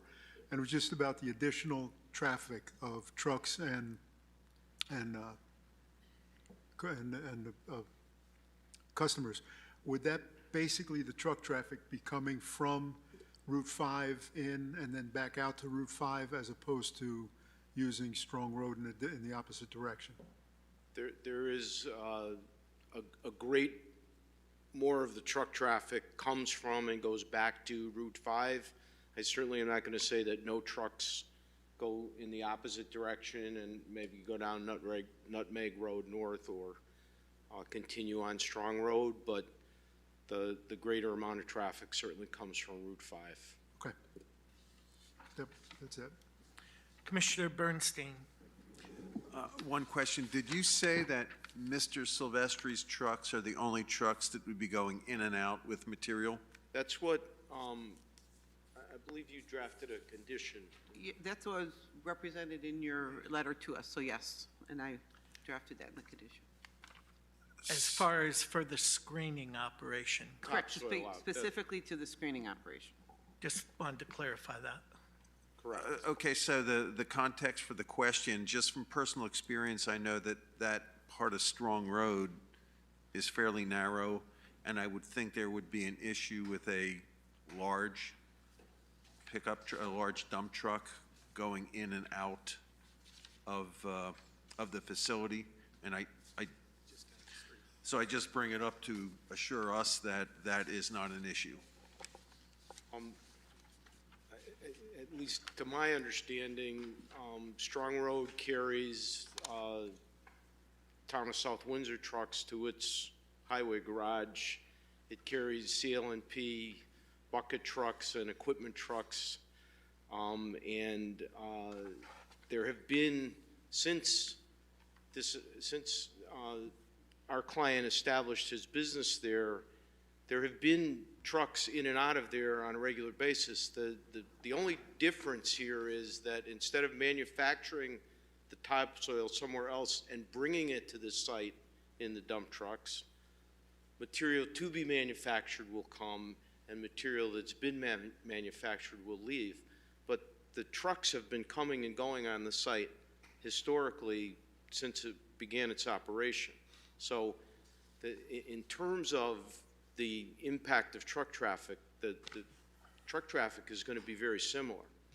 Simply going to be coming in with unfinished material, leaving with finished material, instead of coming in with finished material and leaving with it when it's sold.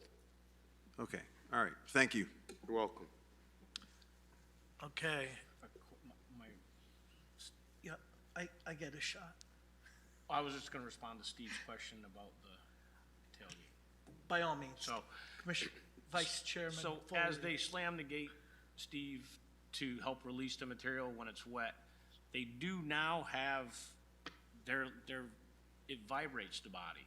So instead of impacting and that loud bang, I mean, maybe it's something you could ask your client to install. It's a newer technology that they're using on the trucks. It's electric, and it's like a big vibrator, and it shakes the body and helps release the material so you don't get that impact of the noise. And I'm just saying it could be something to help. You could provide the trade name of that. We'll be happy to provide it to our client. I just see them on the job sites. I don't have a triaxle. I don't know, but we see them being used more often, and I'm sure if it would help, but yeah. Okay, thank you. Okay, I'm just wondering how the tailgate slamming are factored into the sound study. Is it a regulated event, or is it just a short-term event that gets picked up as a spike?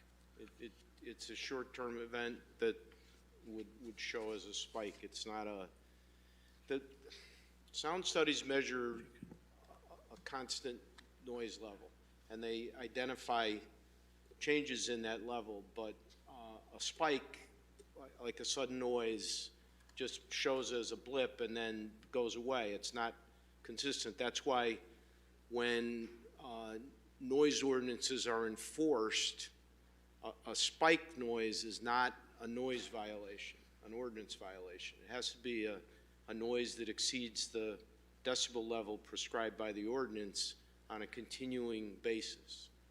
So that the tailgate event is not that. Okay. And can you give me an example of when the irrigation system would be operating? It operates on a regular schedule on the site to obviously water the vegetation that's there, but also to keep the areas moist so that dust does not become a fugitive problem. It's on a regular time schedule. Okay, thank you. How will the applicant clean up any dirt that might be tracked down on Strong Road in these operations, the screening operations, and with the payloader moving dirt and loading trucks?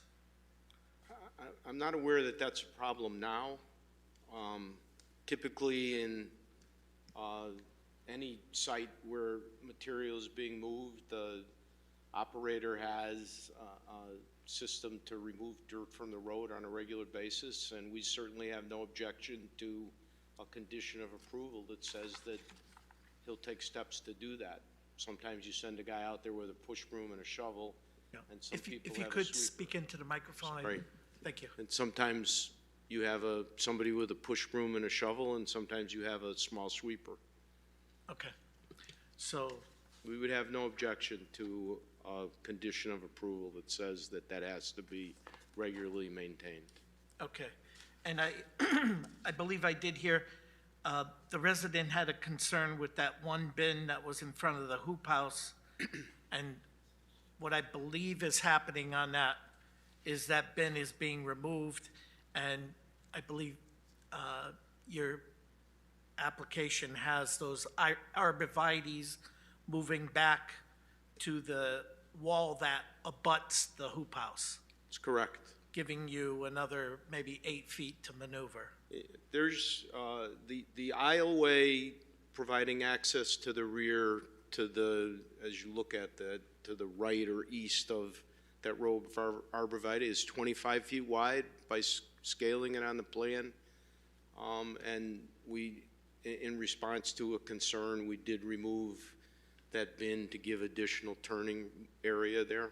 Mm-hmm. Okay. That completes my questions. Commissioners, are there any other questions, concerns, comments? Town staff? Applicant, any final? No, sir. Thank you for your time. Okay, thank you. I see a resident with her hand up. Do you have a brief comment you'd like to make? Okay, please step to the microphone. Excuse me.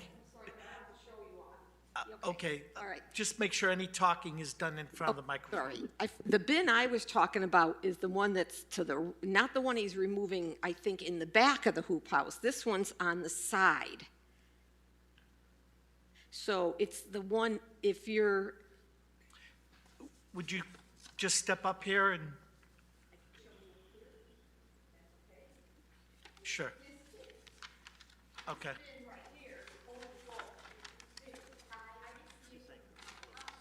Okay. Okay. Thank you. other comment, quick. I have a decimal reader. I mean, I know I'm not a person to decibel, but I have it on my phone. I obviously see his trucks come in. I have recorded on the edge of the resident, the lady who's in her 80s, her line, and I have recorded the dump trucks banging at 82 and higher. For the first two bangs, they're in the 80s. Then the spike has gone up to 80, 82 once. And that's more than once. Okay, thank you. Okay, commissioners, anything? Town staff? Nope.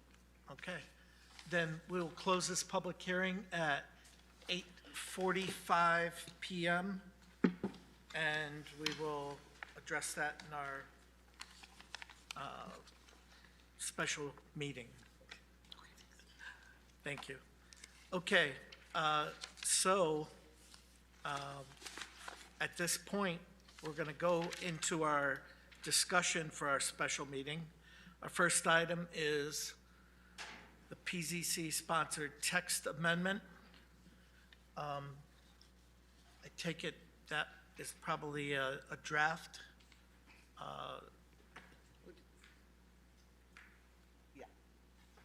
All right, so I guess I've been handed a... Commissioner Wagner? Yeah, I've been getting a copy of this proposed zoning text amendment. Oh, did I give you the wrong thing? Approval condition? I'm sorry. This is the one-year moratorium. This is your approval condition, right? Okay. So this text amendment is to add Article 2, Section 2.24, a one-year moratorium on retail cannabis establishments is in place to provide the Planning and Zoning Commission with the time necessary to consider adoption of changes to the zoning regulations pursuant to Section 8-2 of the Connecticut General Statutes.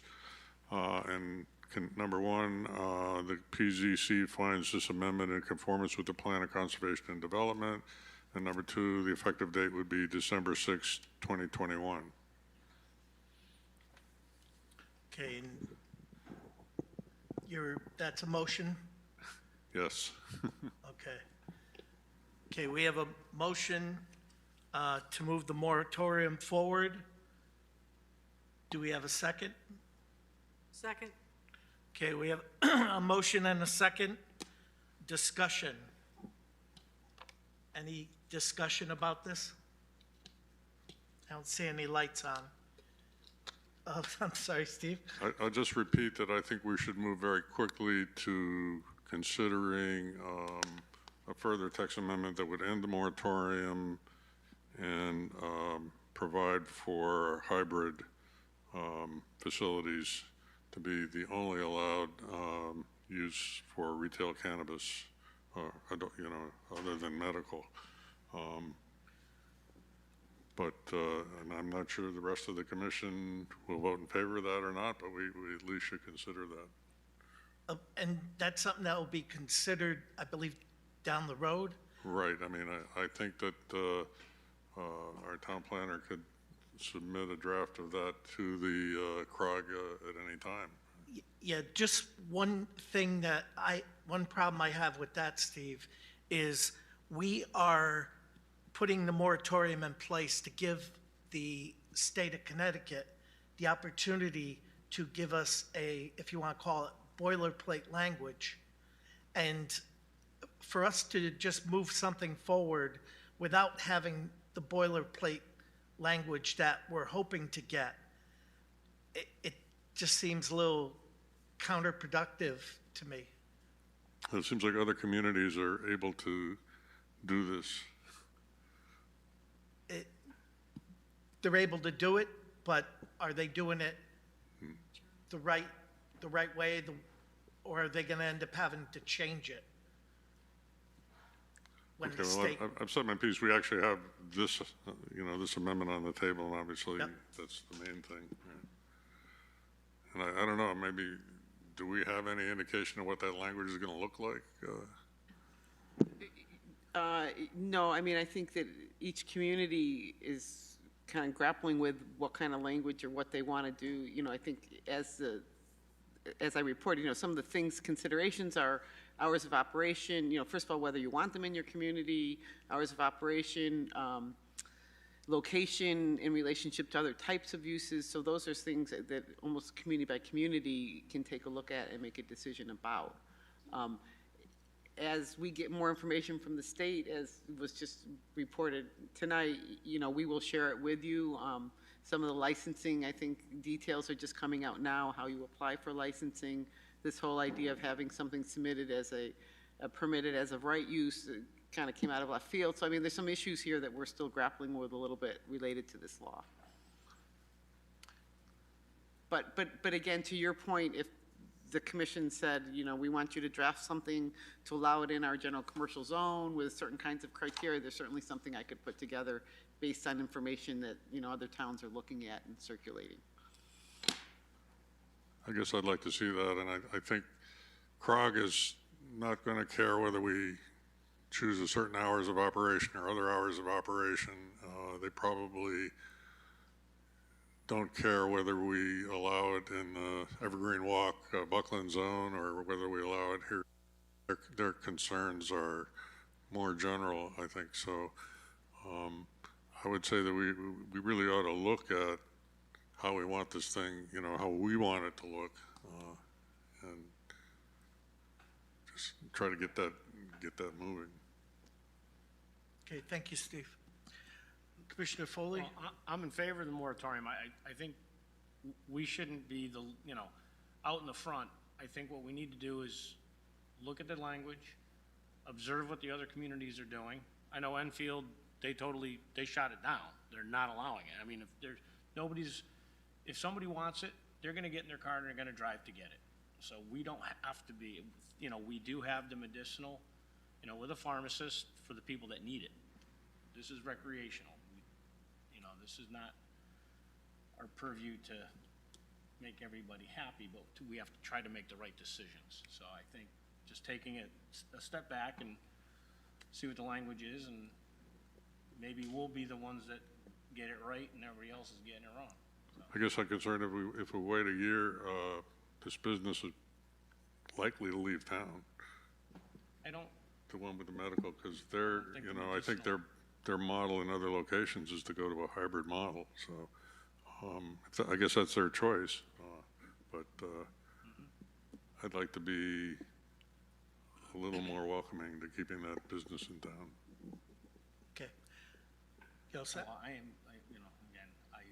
I feel for the people that need it for medicinal purposes, but for recreational, we need to get it right.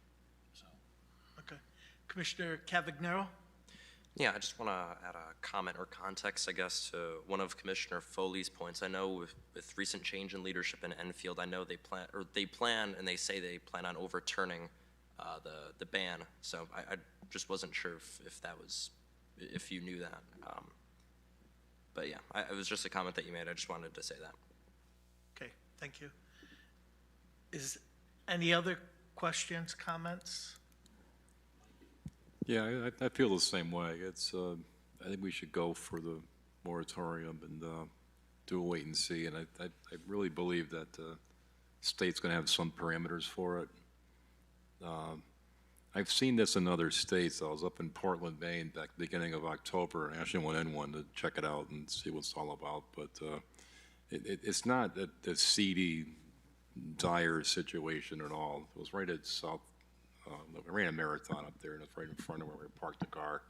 So I walked in to check it out. I figured I'd be humored by it, and of course I was. But it was very clean. It was professional. It wasn't like there's crowds of people there. You only got a couple parking spaces in front. It really was inobtrusive. But I'm not sure how long Maine had this law or not. I didn't realize it was legal up there, but I do recommend that we do a moratorium and wait and see how Connecticut adapts to it and what the situation brings us and how we can adapt to it as a town and do the right thing here. Thank you, Michael. I don't think it's all wait and see. I mean, as Steve said, we can start putting together some draft language and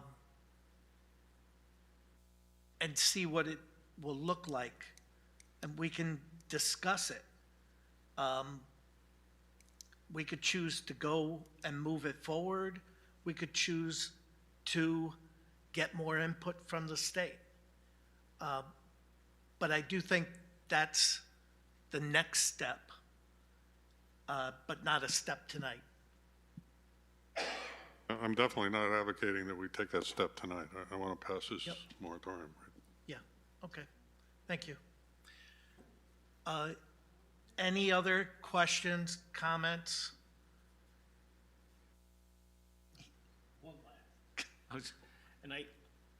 Having that facility on Route 5 to do the hybrid would be, because they're professionals and they have farm assistants and staff, you had observed it at the grand opening as far as parking goes. I don't know the impact. I mean, I go to Hartford Truck Equipment, and I know that place it's busy, as it is right now. So that, Steve brought up the point of the hybrid at that facility. We would have to speak to them regarding the parking situation and accommodations. I mean, they're going to have to come in with a site plan. Yeah. Yeah, So, that's all. okay, thank you. If there's no other questions, comments, concerns, I'll call the motion. All those in favor of the moratorium as stated, say aye. Aye. Those opposed? Motion passes unanimously. Thank you. Okay, our next item is application 21-48P, People's Bank on behalf of Evergreen Walk LLC. Do we have someone here?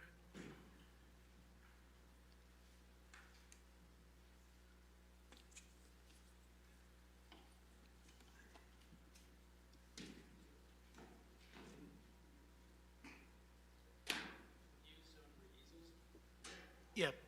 Peter, would you like to remove your displays? Thank you. How you doing, Al?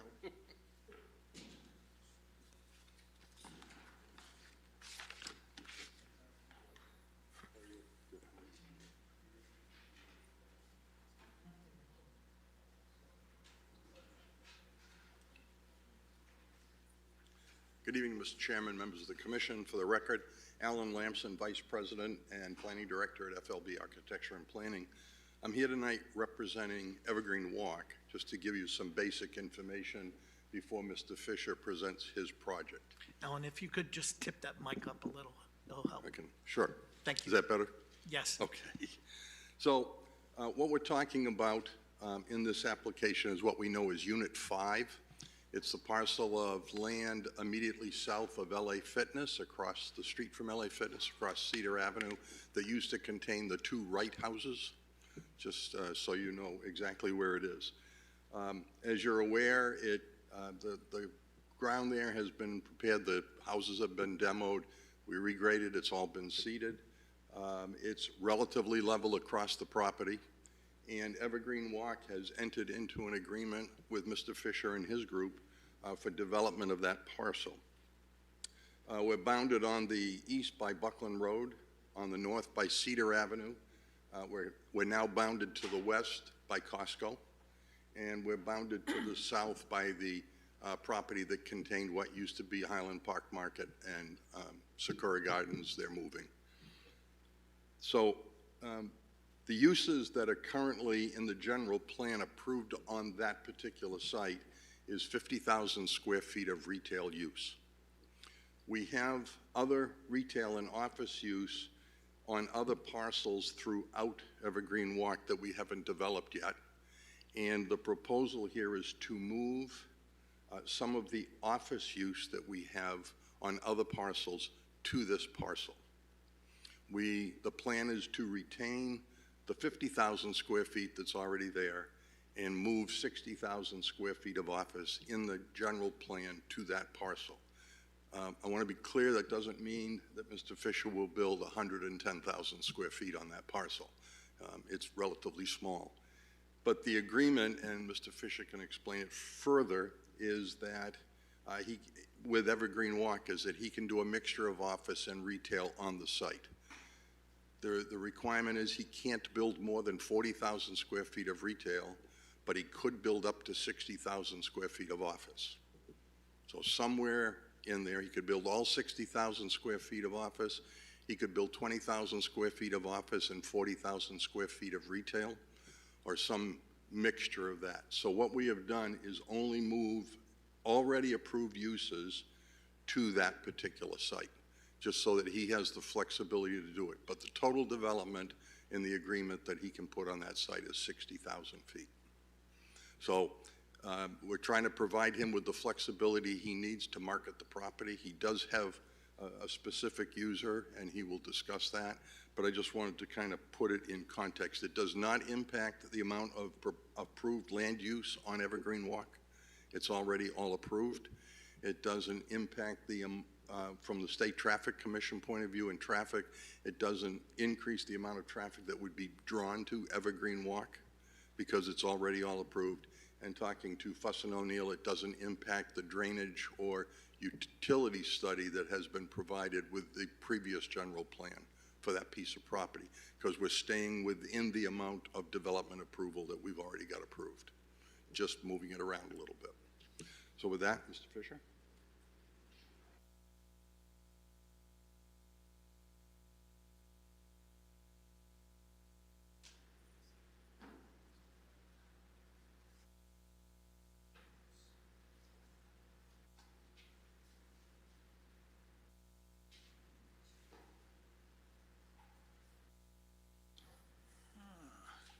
Good evening. My name is Jay Fisher. I'm the Chief Operating Officer for AccuBranch, and I'm here representing the applicant, People's Bank, out of Holyoke, Mass.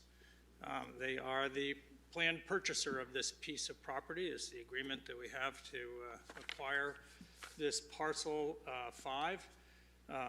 You can see different scale in those pictures. The parcel is on the right-hand side. Buckland Road on the far right, Cedar at a slight angle aiming at the Costco building, the biggest square, shaded square there, and north of the new Whole Foods property there. I'd love to build 110,000 square feet if I had users, but that's never going to happen. Right now, the only thing that we know for sure is the purchaser wants to build a bank branch on the corner of Cedar and Buckland. Pretty straightforward. We are in talks with a number of other potential users, a high-end restaurant, and a number of other types of users, but you all know how discussions go. You can be in deep negotiations and almost there and have them all fall apart. There's nothing imminent, but you know, that's the plan is certainly with what's going on in the rest of Evergreen to fill the space out. Alan already talked about no impacts or changes to drainage and utilities and the potential change to the modification of the general plan. The only other impact on this site as far as the general plan is concerned is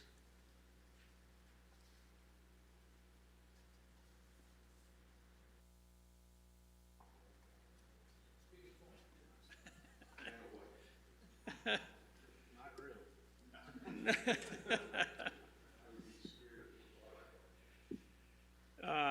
Change of scale here for you. Buckland closest to Allen, Cedar along the top, the parcel on the south side, the bank in the northeast corner, right?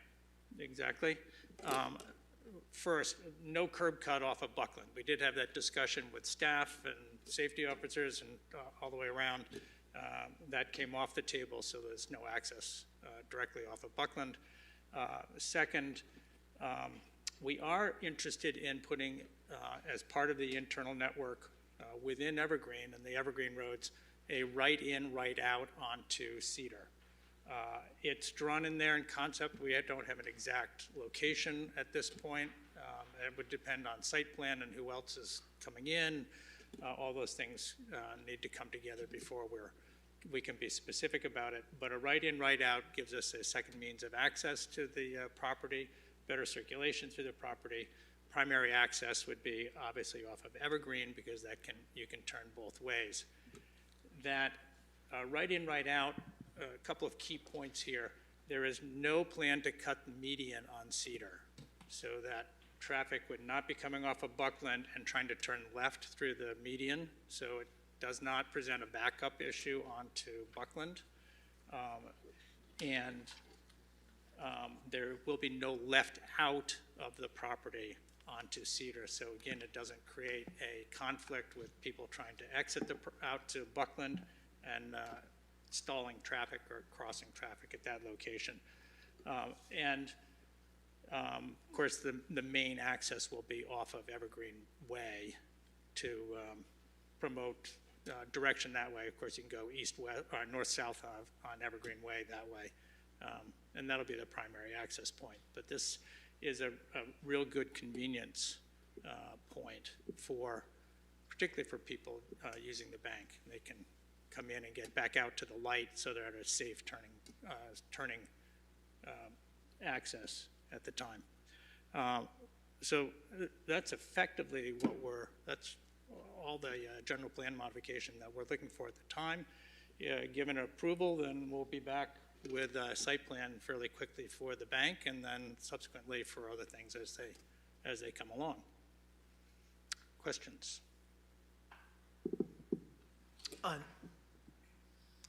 That'll come in a little bit. Okay. Does that complete your That presentation? completes our presentation. Okay, then at this time, we'll turn to our town staff, our Director of Planning, Michelle Lang. So thank you. So this is a request on behalf of People's Bank through Evergreen Walk LLC to request a modification to the general plan of development for Unit 5A, southwesterly corner of Buckland Road and Cedar Ave, to modify the uses to include up to 60,000 square feet of office and/or retail, 151 Buckland Road in our Buckland Gateway Development Zone.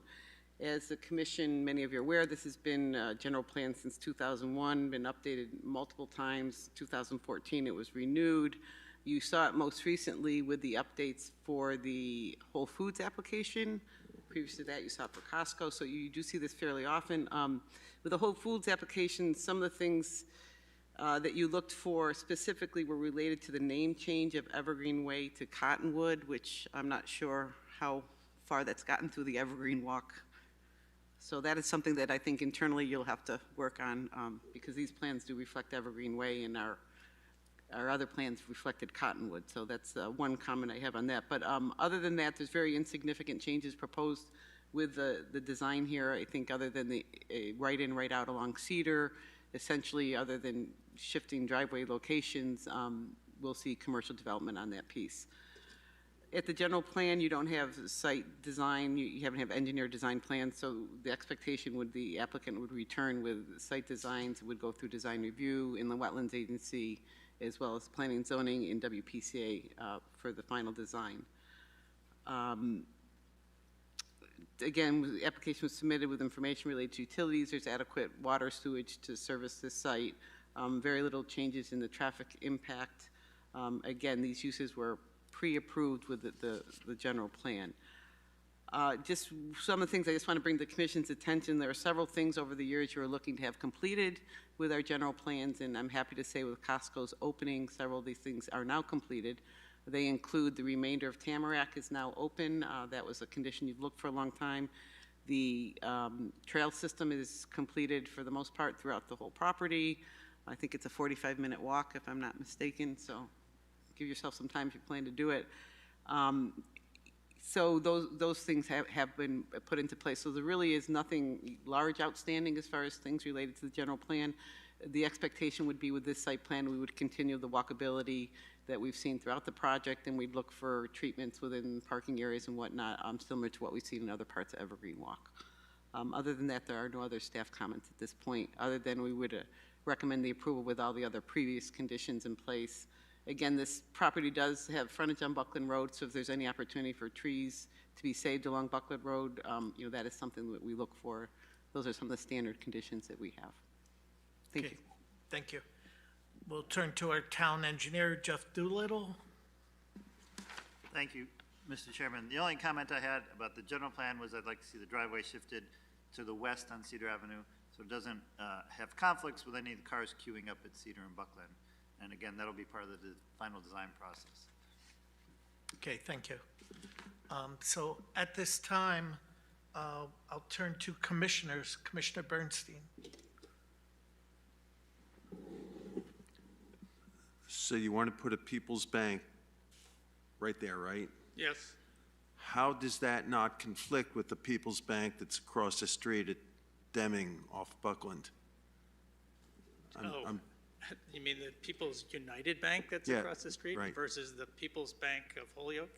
People's United has recently... Different bank, right? Totally different bank. Okay. People's United has been recently purchased by M&T Bank out of Canada. That will be changed, that name will be changing, and who knows if that branch will remain open or Well, that explains that now, doesn't it?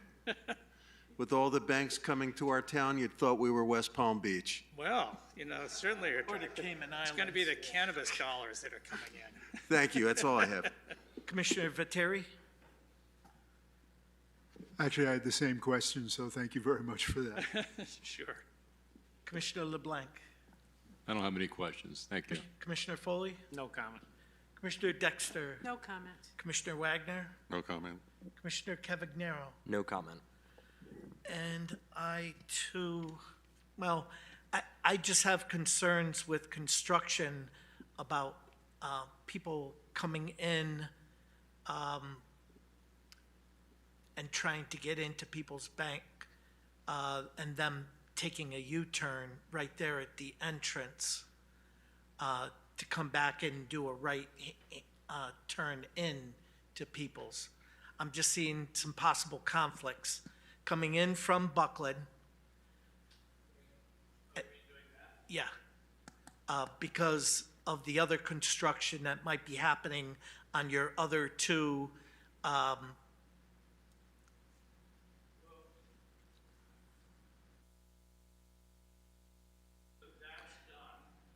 right, no, I'm just talking your two buildings. Yeah, if you could, to the microphone, please, Jay.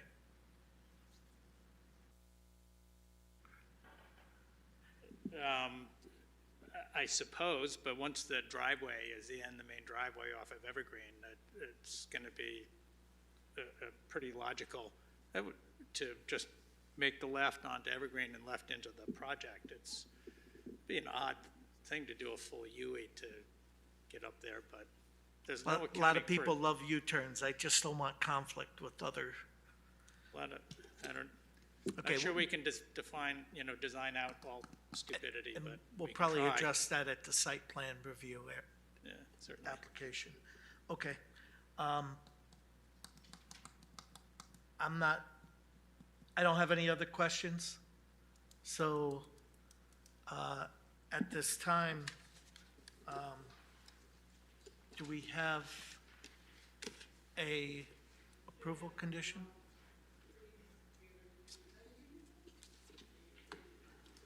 Yeah, you probably did, but I have dreams and I have. You know what? Hey, Steph.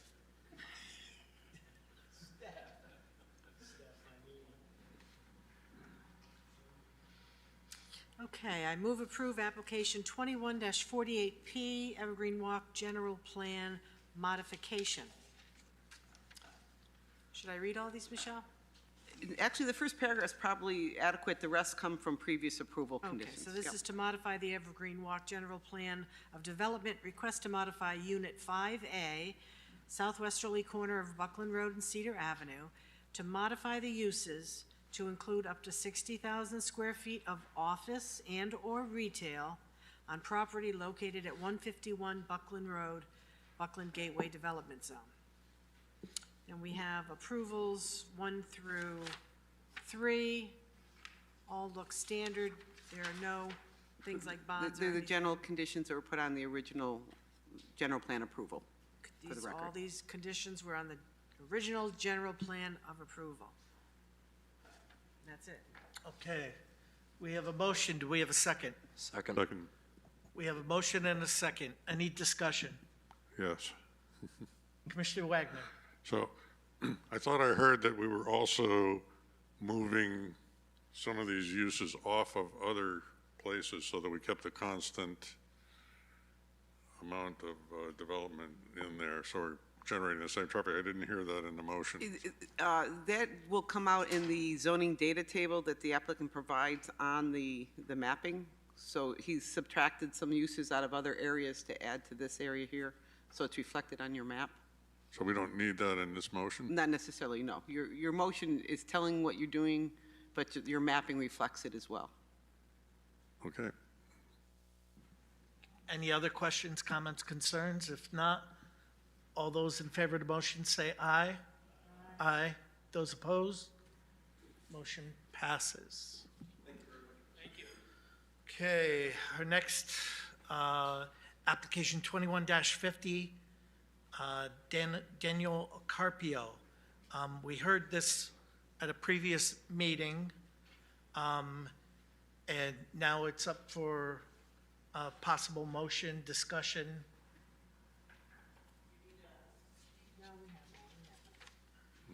Got this one. I will check with staff. Michelle, did you have any kind of additional report? No, I have nothing further. Okay, and Jeff, you're all set? Okay, thank you. Commissioner Wagner. I got the short one. Stephanie got the long one.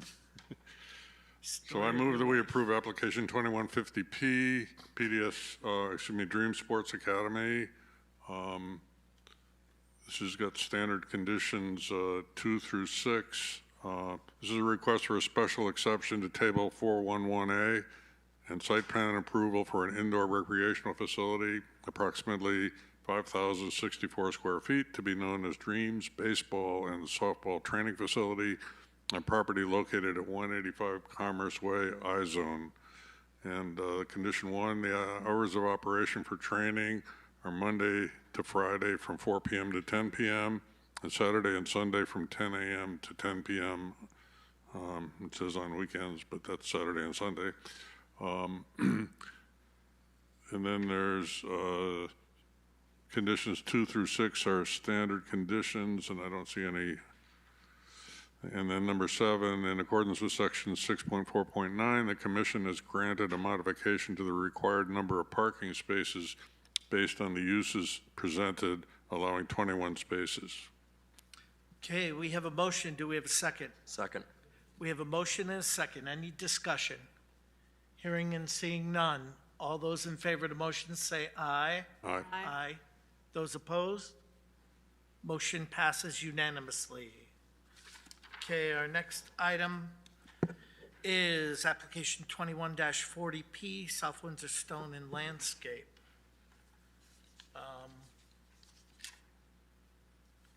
We do have some standard approval modifications.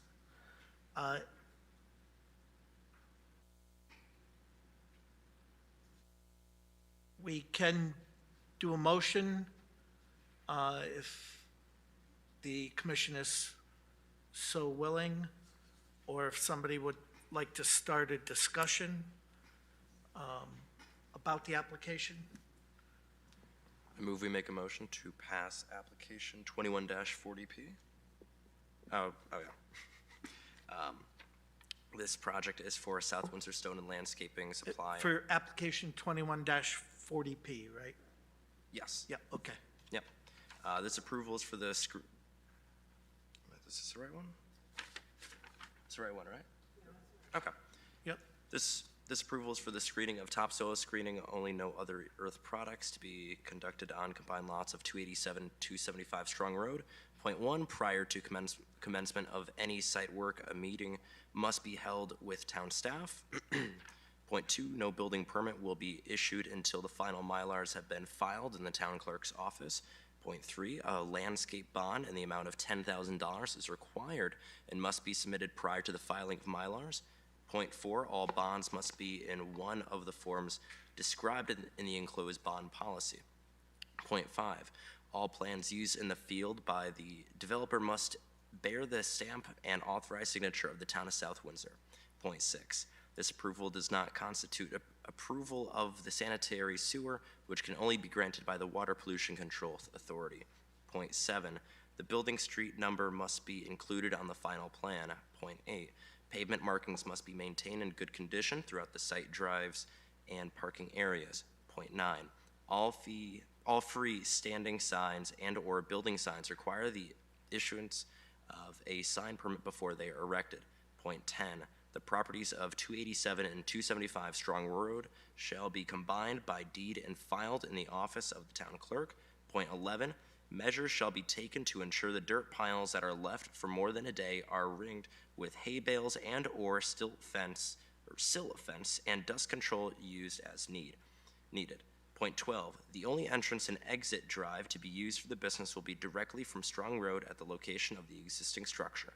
Point 13, the hours of operation for business shall be as follows. Point A, Monday through Friday, 7 a.m. to 5:30 p.m.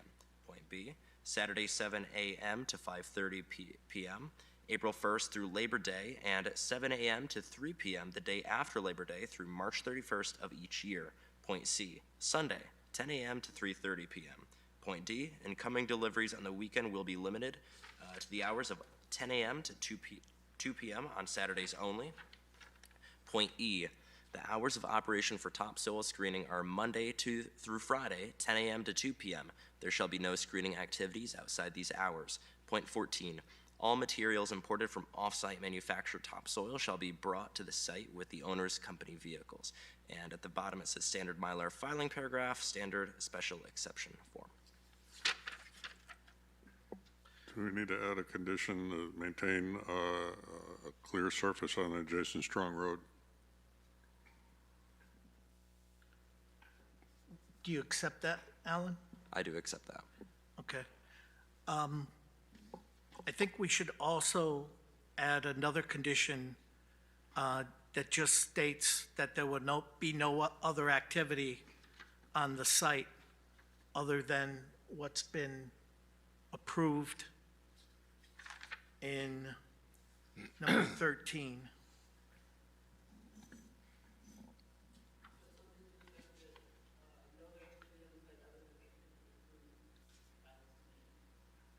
Correct.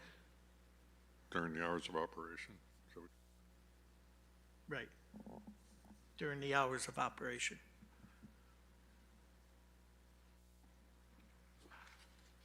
Commissioner LeBlanc? Is this something where they should give them like a 1 or 2 year look at it? It seems like there's a little dispute going on between neighbors, and I'm not sure what their recourse is. Should we try this and look at it again, or is this something we should approve flat out? Yeah, if we could, Michael, one more. We have a motion to approve. Do we have a second? Second. Okay. Thank you, Michael. I don't believe we have that ability. Once we approve it, it's approved. It's not a temporary and conditional. Right. Our approvals, once you make an approval on an application, it carries with the application. So I don't believe that is a possibility. Michelle, am I correct in that? Not under the application that's in front of you. That's not the request you have. Right. Okay. Are you all set, Michael? No, I guess that's. Okay. Is what it Commissioner is. Wagner? Yeah, by limiting all our activities to these hours, I thought there was a need during winter storms for them to be able to, for customers to be able to pick up sand and gravel or whatever they need during winter storms in the middle of the night, whatever.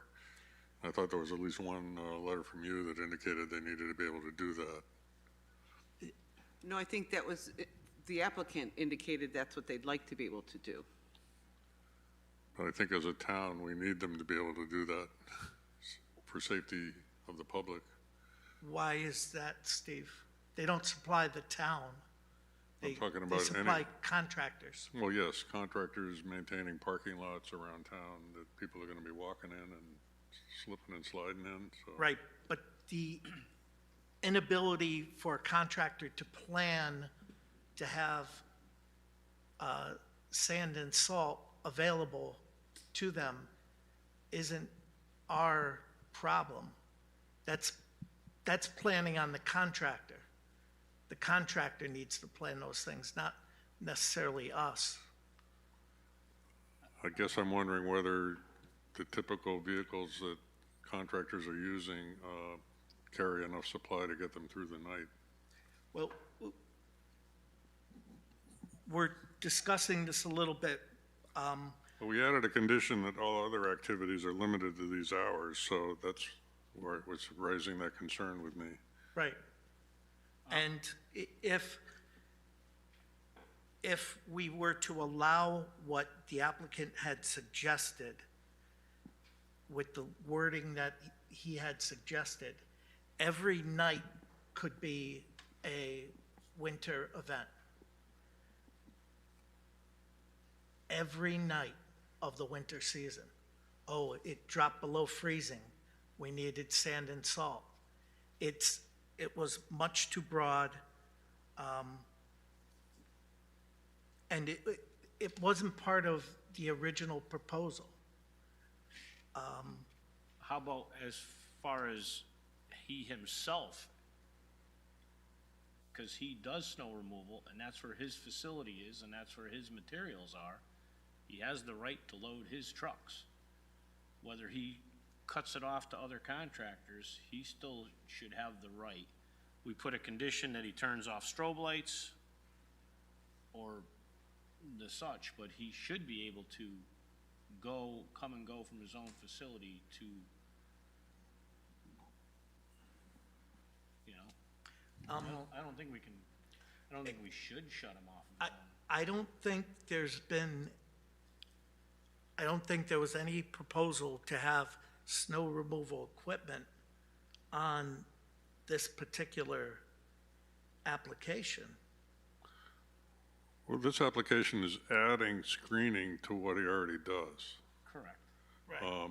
So if we put in an additional condition that goes beyond the screening activity, you know, we're putting a condition that everything else has to follow these same hours. I don't know what the conditions are. Maybe, Michelle, you can tell us what are the conditions he's operating in for all these other activities for the hours? The hours that were read to you are the hours that he's supposed to be operating under. Those are the hours that are the approved hours. The only hour in addition that I added was the screening hour. So what was just read into the record are the hours that were approved back in 2016. Okay, so right now, and technically, he's not allowed to pick up sand and gravel in the middle of the night. Technically, there is no provision for that in his approval. Okay, That's so in that case, we don't need to add it to this either, right? I mean, personally, I would, but I guess to Mr. Pesaconis's point, it's a little vague what amounts to a winter storm, so, or winter Just weather. kind of, if it were to come into our office and a complaint were to come in and they were to say that Mr. Sylvester is filling his own trucks in the middle of the night, I don't think that would be something we would do enforcement on. If it was other trucks coming from as part of his business and doing it, then I think it would be an enforceable thing. I don't know if that answers what you were saying, Kevin, about him being able to fill his own trucks. I mean, if it's his place of business, it's not like he's open to the public, he's servicing his own trucks.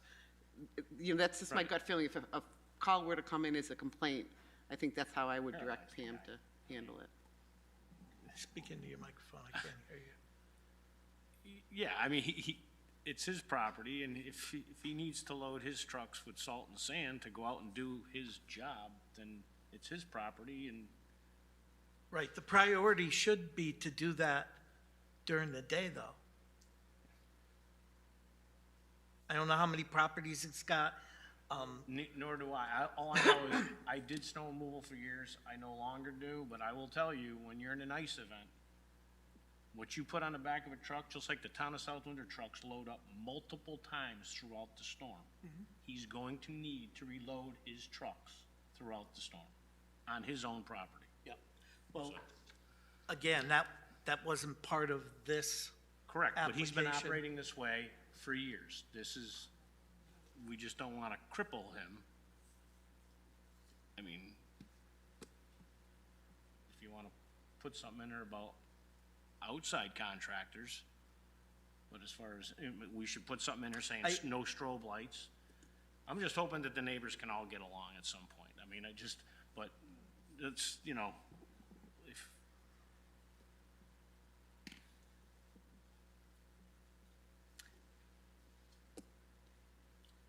I think the explanation that Michelle gave covers the issue. Do you feel differently? Essentially being that he can service his own trucks as he needs to for events. I'm fine with that, yeah. Again, that's, I think, how we would handle under the current approval complaint that came in. Okay. Commissioner Viteri? Just curious, the hours of operation that are listed here, are they the same as his current hours of operation? Yeah, except for the topsoil, The screening. screening. He's very limited. It's 10 to 2 and no other time. And that's Monday through Friday. Okay.